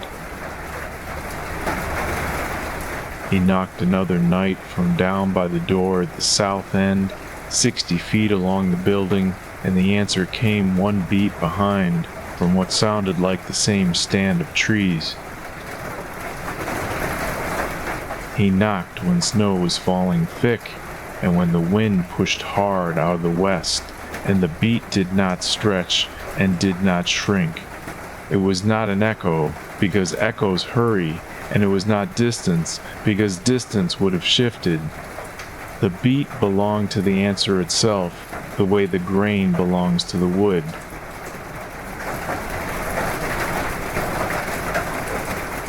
And then he began to listen to the beat instead of the knock. He said that was the winter he learned how to listen with his whole chest. What he heard, once he had learned how, was that the space between his knock and the answer was not empty. It was quiet, but it was a made quiet. The wind kept moving up in the crowns, but everything under the wind seemed to lean in and hold itself. And for the length of exactly one beat, the whole dark bench of land above the gorge paid attention.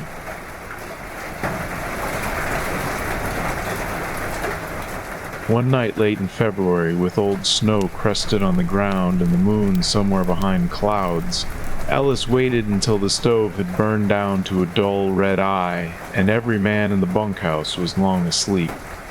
He lay a while listening to the building settle. Then he lifted his hand and knocked once, a single soft knock, hardly more than a touch. In the beat that followed, he heard the quiet arrive, felt it come down over the camp like a blanket drawn up. The wind still going high above, and everything near at hand gone still, and inside that stillness he understood that the beat was not the thing deciding whether to answer. The beat was the thing listening back. It had heard him all along, every night, and the little silence was the sound of being heard. Then one knock came out of the timber, soft as his own, and the wind moved back in over everything, and that was all.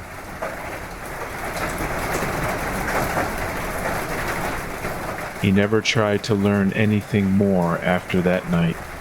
He knocked his 2 knocks some evenings like the other men, sociable, and slept well, and came to hold the answer as the old hands held it. One more fixed thing in a world of fixed things, the river below, the wind above, the knock between.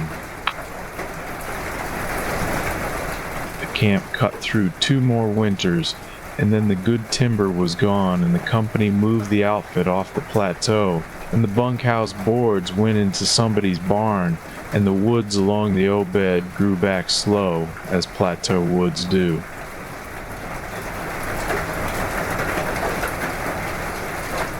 That land lies inside a protected river gorge now, and the hemlocks are getting tall again, and I have stood up there in winter myself and heard the wind come across the flat top of the world with that wide ocean sound in it.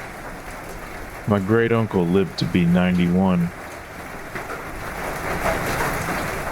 In his last years, he would sit on the porch of an evening, and sometimes, not often, he would reach over and knock twice on the arm of his chair, soft and unhurried.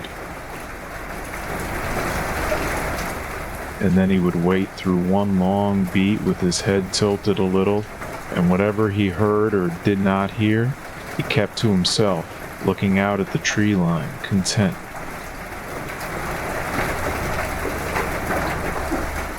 That was Ellis Crabtree, and the knock that answers, up over the Obed. Same count, 1 beat behind, night after night, and the old hands treated it as calmly as weather. The one rule was never to knock a count you were not willing to hear again.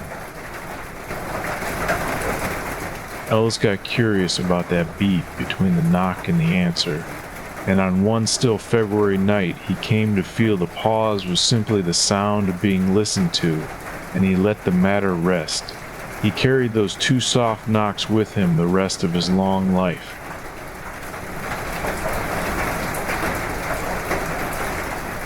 Our next account stays in Tennessee, down in Coke County in 1958, at an estate sale off the Newport Highway.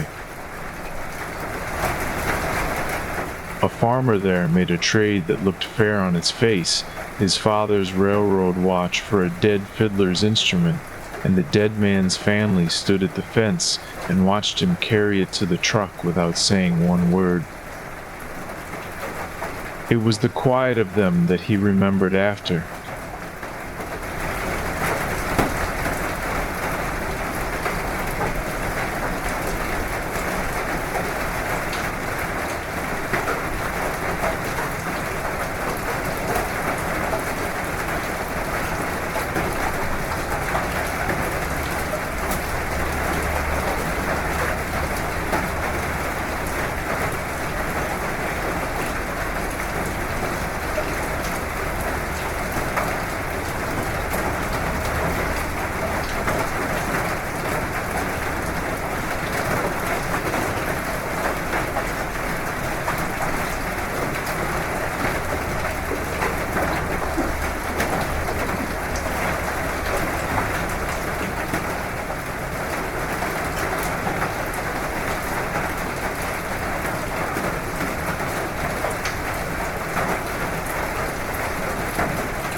My father made one trade in his life that he wished he could take back, and he made it in the spring of 1958 at an estate sale off the Newport Highway in Coke County, Tennessee. Coke County sits in the far east corner of the state, hard against the North Carolina line, where the Pigeon River comes down cold out of the mountains and the fog lies on the bottomland till the middle of the morning. We raised burley tobacco on 12 acres below English Mountain, and all through my growing up the evenings there sounded the same, crickets in the deep grass, the dogs settling under the porch, and a whip poor Will up on the slope calling until full dark took it.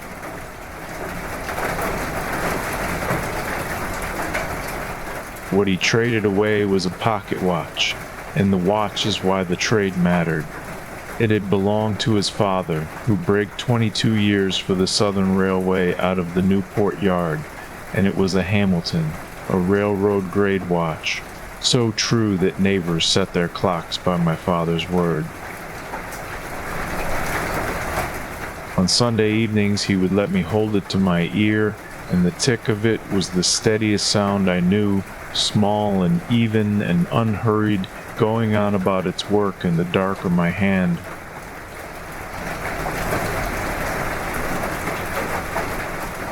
The man whose estate was being sold was named Harmon Ledbetter, an old fiddler from Del Rio, a river community east of Newport. He had died in the winter, alone in his house, and in April his daughters gave notice of a sale. Folks drove out from 3 counties, because an estate sale in those days was half auction and half funeral, a man's whole life laid out on planks between sawhorses in the thin spring sun.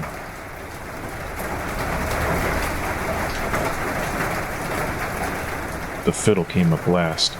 The auctioneer held it high, said Harmon Ledbetter had played it 60 years, said there wasn't a sweeter instrument in Tennessee. Nobody bid.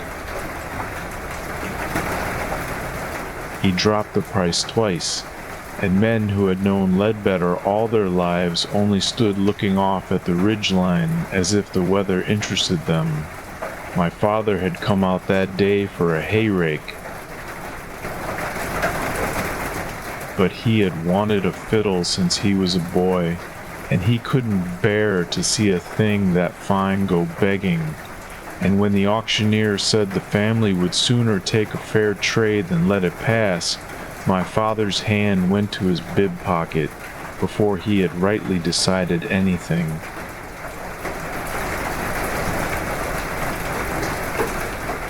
The eldest daughter took the watch without looking at it and put it in her apron, and that was the whole of the ceremony.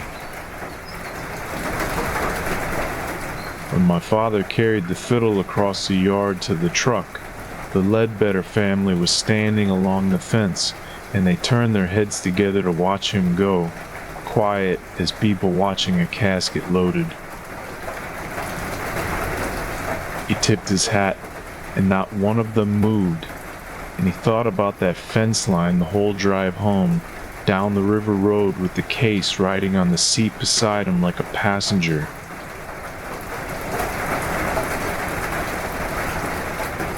It was a sweet fiddle. The first evening he tuned it up on the porch, the tone was rounder and warmer than anything he had ever drawn from the cheap fiddle he learned on. But my father knew maybe 20 tunes, Shady Grove and Cumberland Gap, and the ones everybody's uncle knew, and that fiddle would not play them. I don't mean it refused.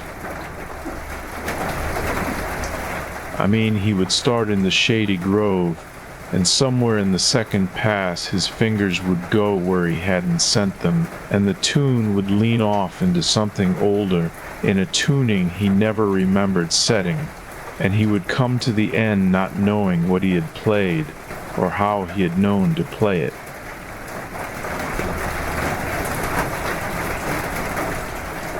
They were beautiful, those tunes, and that was the strange part. They were slow and lonesome in the old modal style, and it took us a long while to notice what the listening cost. The crickets quit while he played. They did not quit all at once.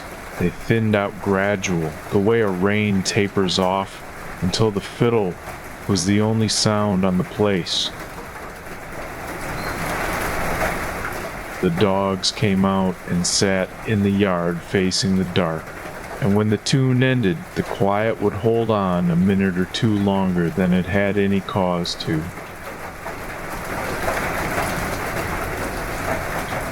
My mother spoke of it once that first summer.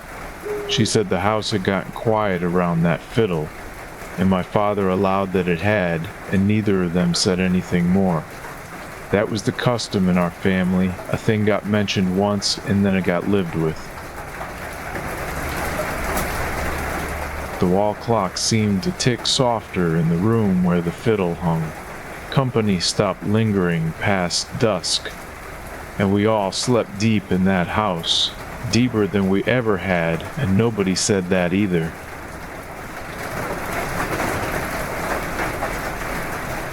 That fall, my father asked careful questions around Newport. Harmon Ledbetter had been the finest fiddler anybody in Cobb County could remember, and he had never once played a dance nor a wedding. He played alone, at night, on his porch above the river, and the tunes were nobody's tunes. An old man there said Ledbetter's own mother used to tell it that her boy didn't learn his music from anybody living, and she said it flat, the same as she would say he was born in March.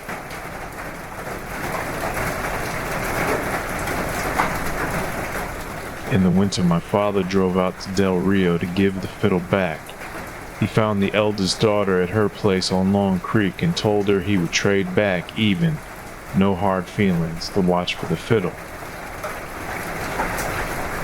She looked at the case a long while, and then she told him the watch had gone where trades don't reach. "We put it in with Daddy," she said. "It's keeping his time now." She was kind about it, but she would not touch the case, and she told him the fiddle was his to keep or trade on, never his to give away, because a thing like that doesn't take gifts, it takes trades.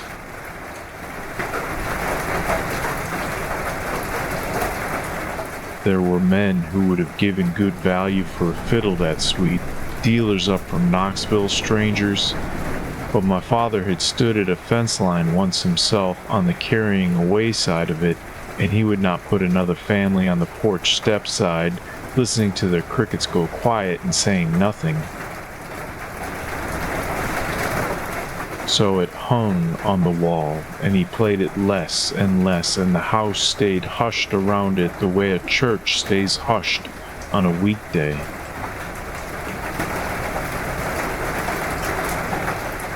What he finally did, he did in October of the next year, and he never made a story of it, so I will not make one either. He waited for a night with a good moon, carried the fiddle up the river road to the graveyard above Del Rio where Harmon Ledbetter is buried, and sat down beside the stone and played. He played whatever the fiddle wanted, is how he put it. The tune went on a long time and came to an end unlike any tune he knew, not stopping so much as arriving, and when it arrived he laid the fiddle in its case and laid the case open on the grave and walked home down the middle of the road in the moonlight without looking back.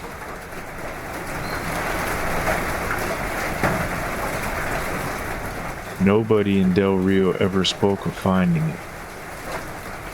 When the graveyard was mowed the next summer, the man who mowed it told somebody who told my father that there was nothing on that grave but grass.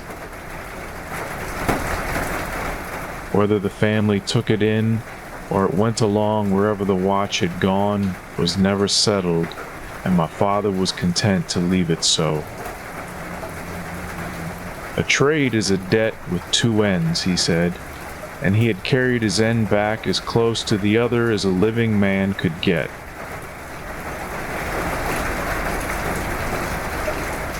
The house filled back up with its small sounds that year.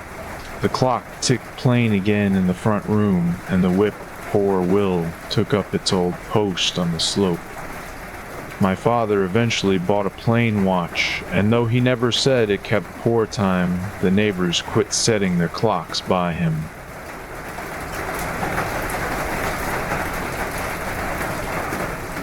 I am an old man now, older than my father got to be, and I still live within sight of English Mountain.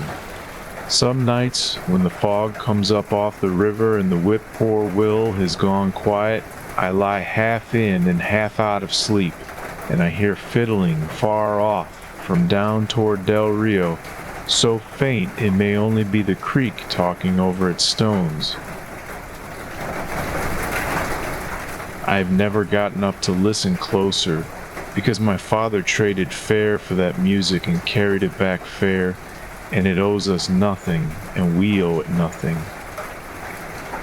I let it play, and it carries me the rest of the way down, and by morning I never can remember how it went.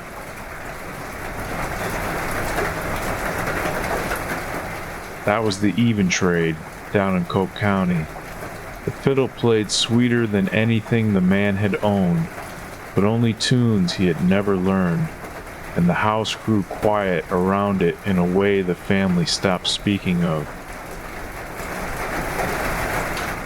The watch could not be traded back. It had gone into the ground with its new owner, and he learned a fiddle like that can be traded on but never given away.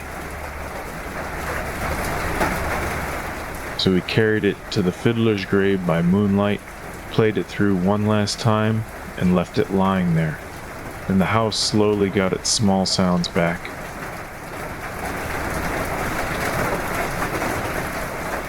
We have 2 stories left, and they are the gentlest of the night. The first comes from Betty's Creek in Rayburn County, Georgia, where one family has kept a single small rule for more than 100 years, and kept it so long that nobody now alive remembers the reason. The rule is only this: nobody in that family whistles after dark.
My family has lived on Betty's Creek for 120 some years now, in the far northeast corner of Georgia, in Rayburn County, where the mountains come down out of North Carolina and stand around the valleys like old men around a stove.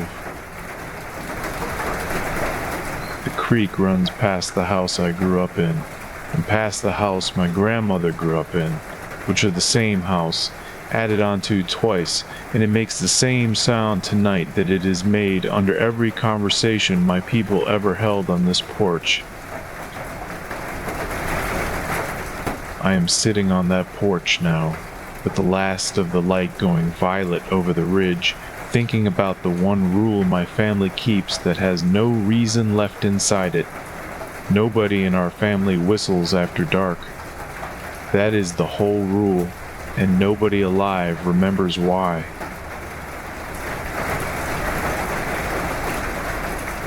It is an easy rule to keep, which may be part of why it has lasted, because it asks almost nothing of you. The dogs get called in from the yard by name and not by signal, and if a tune settles into your head after the sun leaves the ridge, you hum it low or you let it wait for morning. My grandmother kept the rule for the whole of her 91 years, and I never once heard her call it a superstition. She called it manners. When I asked her once, at her kitchen table, who exactly we were being mannerly toward, she stirred her coffee a long while and said she had put the same question to her own grandmother, and had been told to hush in a voice so gentle that it settled the matter for the next 60 years.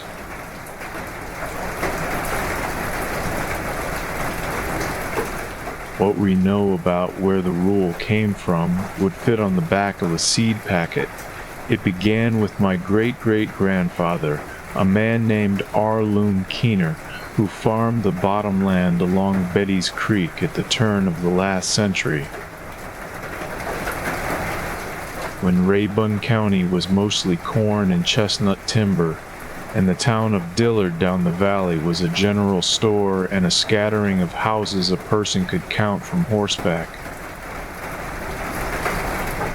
Arloon was said to be the finest whistler in the valley, and that detail survives in every telling, polished smooth from handling. He whistled behind the plow, and at the milking, hymn tunes and tunes nobody could put a name to, and it was said in the family that a neighbor could tell whose field he was passing with his eyes shut.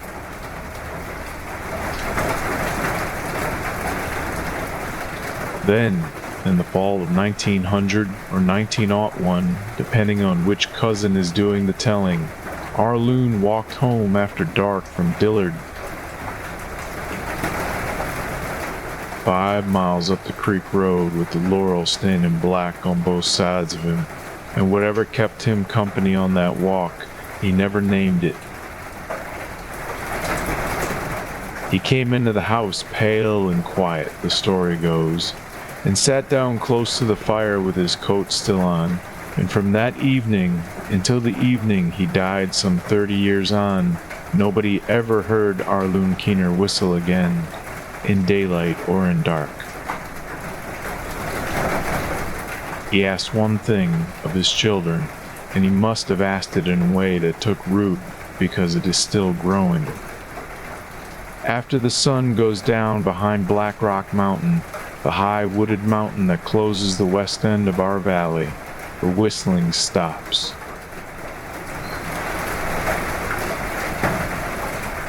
The rule rode along quietly through everything that came after it. It was in the house when the Tallulah Falls Railroad brought its narrow rails up through the county around 1907, and the valley got a depot and regular mail. The blight years passed over it too, when the great chestnuts died on the ridges and my people cut them and built barns from the gray wood. It kept on through electric light. though the dark it was written for no longer came all the way indoors after that. The dark stayed outside, past the porch rail, out where the rhododendron grows down the creek bank in a tangle the old folks called the hell, and the rule stayed where it had always been, on the far side of Sunset. Nobody ever taught it to me as a warning. My father passed it to me the same summer he taught me to bait a hook, and in the same tone of voice. Close the pasture gate behind you. Watch for copperheads in the woodpile after a warm rain. We don't whistle after dark. I remember asking him why, because children ask why about everything, and I remember that he did not make up an answer, which was its own kind of honesty. He said his daddy kept it, and his daddy's daddy kept it, and that a rule you keep without a reason is lighter to carry than most people suppose.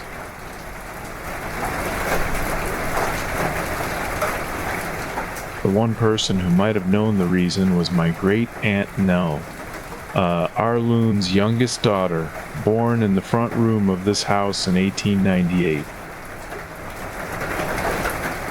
She would have been a small child at the fire on whatever evening the rule began, old enough to remember the shape of it, young enough that nobody thought to send her out of the room. She lived her whole long life within a mile of this porch, and for 90 years she said nothing at all about it.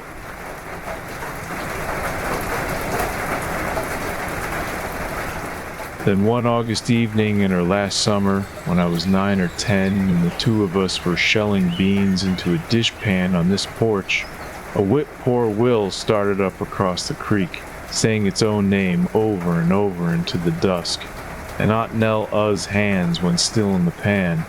She sat listening a while with her head turned toward the water.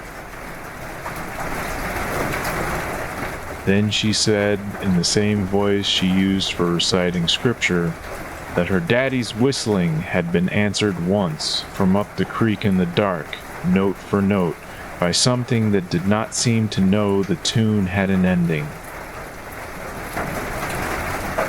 She patted my knee and said that was enough of that, and her hands went back to the beans, and in the 2 years she had left, she never said another word about it.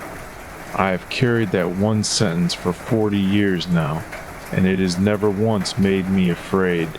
It only made the rule make a quiet kind of sense, the way a keyhole makes sense of a key.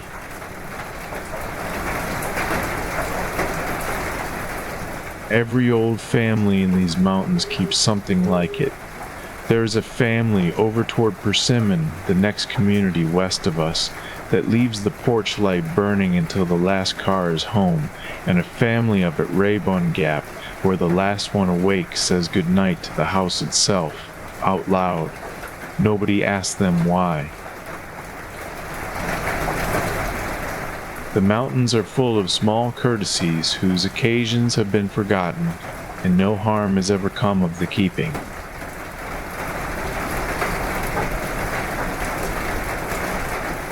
So the rule shaped our evenings, the way a creek shapes its stones, slowly, and without anyone watching it happen. Supper wound down at dusk.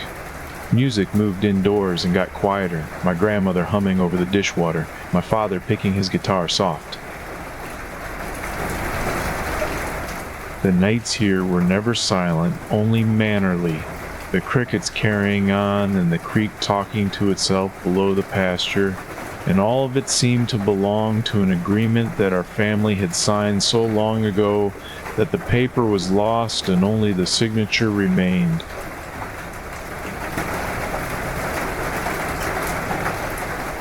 Tonight, I am the one keeping it.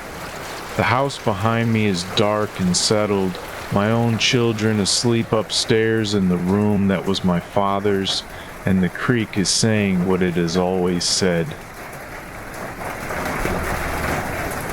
In a minute, I will go in and bank the stove and wind the clock on the mantel, the same 8-day clock. Our loon bought in Dillard when the railroad was new, and winding it is the nearest thing I know to what keeping the rule feels like. A small turn of the hands made in trust, so that something old keeps running gently through the night. There is a tune in my head just now, one of the fiddle tunes my father liked, and it can wait for morning. Morning always comes, and the tune is always still there. The rule sleeps all day like a cat in the sun until the light goes down behind Black Rock, and then it takes up its quiet work again. I turn off the porch light. The crickets carry the valley on without me. Whatever listened once along Betty's Creek, if it listens still, hears only the water. The water never says anything but the one long word it has always said, and that word has never once been trouble.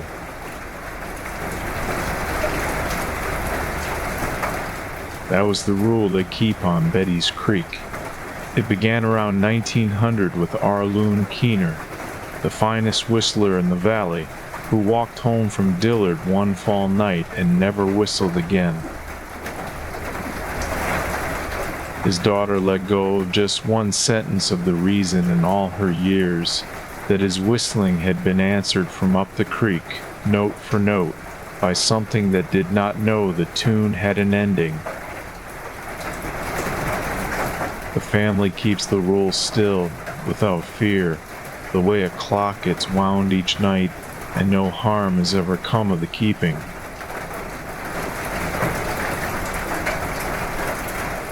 And now, for the last one, we will do what the old folks always did when the fire burned low.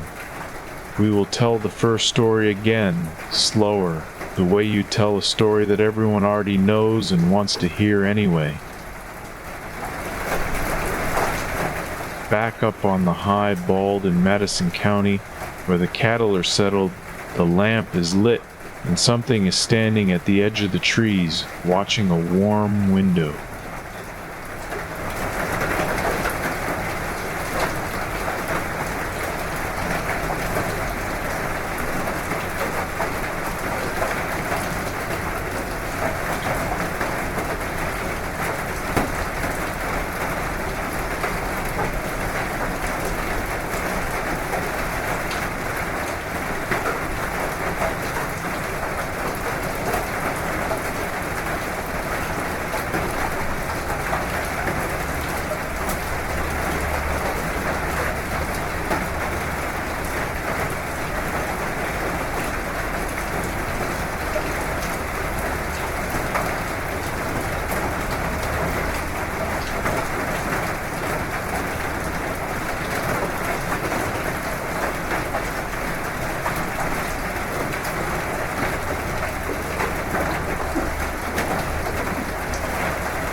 There was a farm on a high bald in Madison County, North Carolina, and a man who kept cattle there.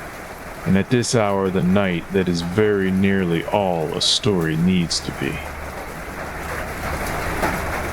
A bald, if the word is new to you, or if it has drifted away since the evening began, is a mountaintop that grows grass instead of trees. A wide, soft meadow set down where a forest ought to stand, and nobody has ever settled. Why the trees leave those places alone. They simply do. The grass goes on being grass, year after year, and the forest stands all the way around it and keeps its distance, and the wind moves over the top of the mountain with nothing to catch on, and that is the whole of the mystery, and it is a comfortable one to fall asleep inside.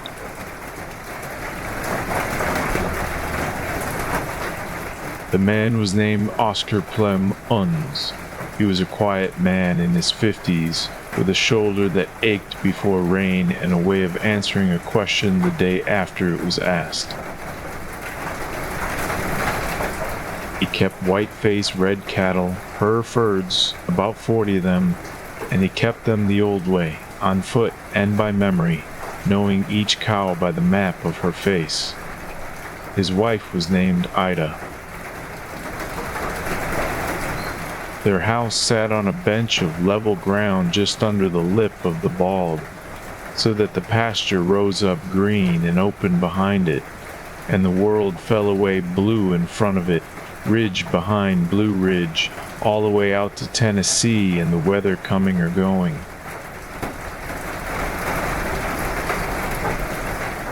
The days on that farm had a shape, and the shape hardly ever changed, and that was the wealth of the place. Morning was the barn, and the milking, and the slow, warm smell of the cows in their stanchions while the windows went from black to gray. Midday was fences and hay and whatever the season put in front of them. And evening, the part of the day this story lives in, was the milk bucket carried up from the barn through the cooling air, and wood smoke standing straight up out of the chimney when the wind was kind, and the lamp coming on in the kitchen window one breath before the color left the sky, and Ida moving between the stove and the table in that yellow light, setting down the plates while the first stars sorted themselves out over the ridge. In the late fall there would be frost making up its mind along the low edge of the pasture, a gray breath on the grass that the last light turned faintly silver. And the cattle would drift together against the coming cold, slow, dark shapes settling for the night, their breath hanging above them in little clouds that rose and thinned and were gone.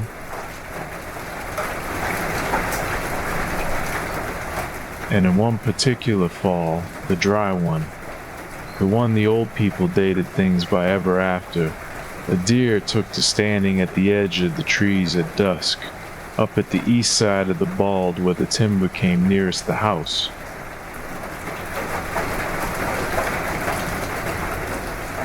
It stood where the last light could find it, and it looked down at the house. That was all it ever did. It did not graze along the margin the way the other deer did, and it did not come and go on the worn trails the other deer used, and it made no sound at all in a season when the leaves were so dry that everything on that mountain announced itself. It was simply there of an evening, still as a fence post, facing the lit kitchen window, and then at some point in the dark it was not there anymore, and the night went on.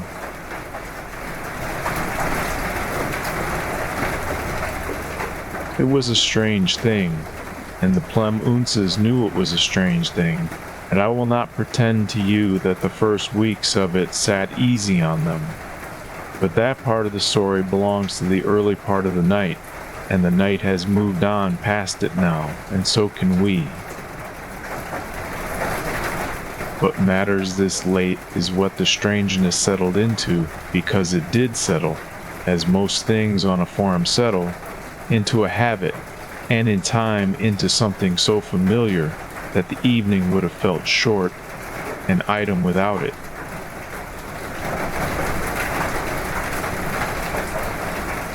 Ida made the rule, and it was a gentle rule, the kind a grandmother makes. You finish what you are doing, at the speed you are doing it, and then you go inside. If you were unpinning wash from the line when the stillness came over the yard, you unpin the rest of it, pin by pin, holding each sheet against your chest, and you carried the basket in at your regular pace. If you were splitting stove wood, you split to the end of the piece and stacked it. No hurrying and no stopping. Whatever the evening's work was, you gave it its full and ordinary measure, calm as Sunday, and then you climbed the porch steps and went in to supper. Her thinking was that a thing that only ever watches is only ever learning you, and the kindest thing you can teach it is that nothing here ever hurries.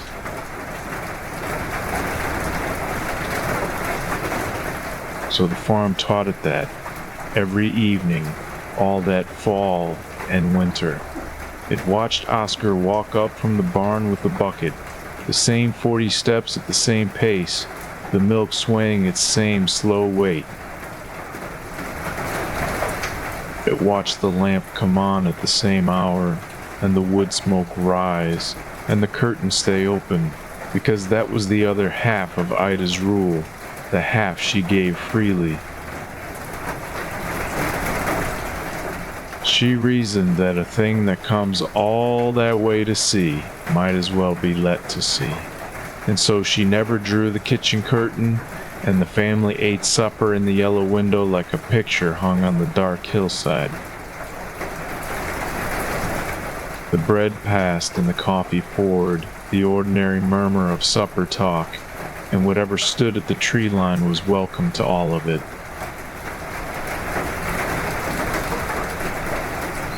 The two dogs, an old black and tan hound named Judge, and a small opinionated feist named Sissy, spent those dusks under the house.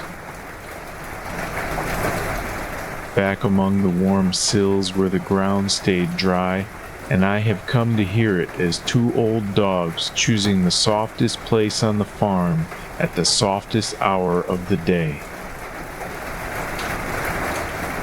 They came out when the dark was full and the yard was theirs again, and they had their supper on the porch, and no evening of their long lives went any differently than that.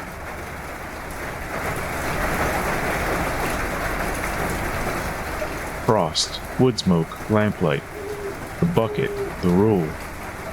Some evenings the deer was at the tree line and some evenings it was not, and after enough of them the family stopped sorting the two kinds of evening apart. Oscar would feel the particular stillness come over the yard, the crickets easing off as the air cooled, and he would know without looking up that it had come to stand its watch. And he would go on forking down hay or shutting the barn, unhurried, while the light went down from orange into ash. He said once, much later, that he came to think of it the way he thought of his own evening rounds, because he too stood at fences in the last light and counted what he loved. The 40 white faces scattered down the pasture, checking that each one was where she ought to be, and moving as she ought to move. Something came to the edge of the trees and did the same over his house, kept its own quiet count of the lamplight and the slow people in the window, and found the count correct, and went away satisfied into the dark. There are worse things to be on a cold night than counted among somebody's kept things.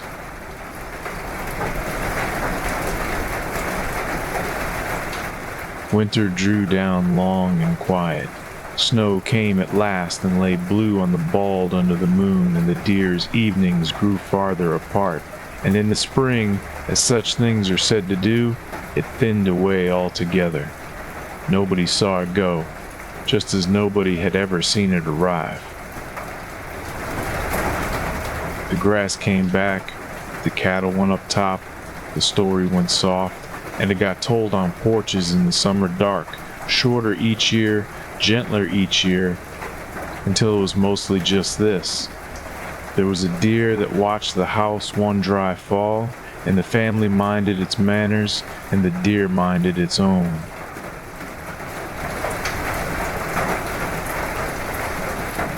The habits outlived the reason for them, as habits will. The dogs kept their dusk hour under the house all their days, dozing in the cool dust while the light failed, and were none the worse for it. And Ida kept her kitchen curtain open every evening of her life, in the farmhouse under the bald, and afterward in a little brick house in town, where there was nothing beyond the glass but a street light and a quiet paved road. She would dry the supper dishes at that window, cup by cup and plate by plate, looking out at the dark with no particular expression. The way you look at a field you have known so long you no longer see it, and only rest your eyes on it. When she was asked about it once, near the end, she stood a moment with a cup in her hand and said, "That you don't close a door in the face of something that has minded its manners." And then she hung the cup on its hook, and that was all.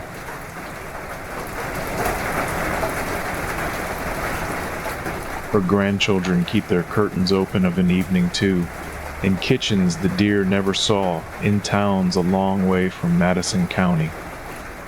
The lamp on, the window bare, the night let in to look. It is a small kindness to something that may or may not be out there anymore, and it costs nothing, and the light falls out of the window onto the grass either way.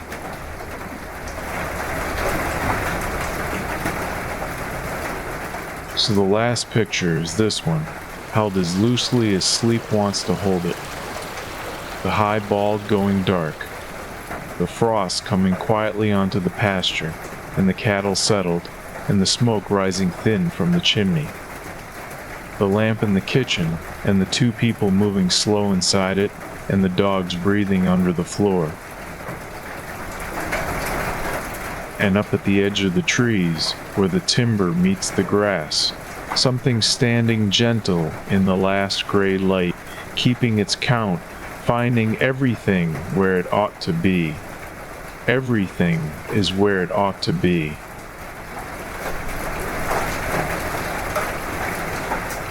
And that is where we leave it, back where we started, with the lamp lit and the curtain open, and the watcher at the tree line taking its quiet count.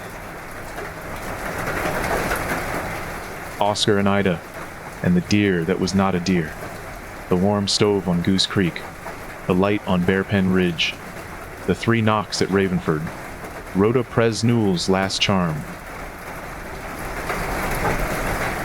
the field that kept itself, the knock that answers over the bed, the fiddle gone home to its grave, and the small rule on Betty's Creek that nobody breaks and nobody fears. The mountains hold all of it the way they hold the rain, easy and without hurry.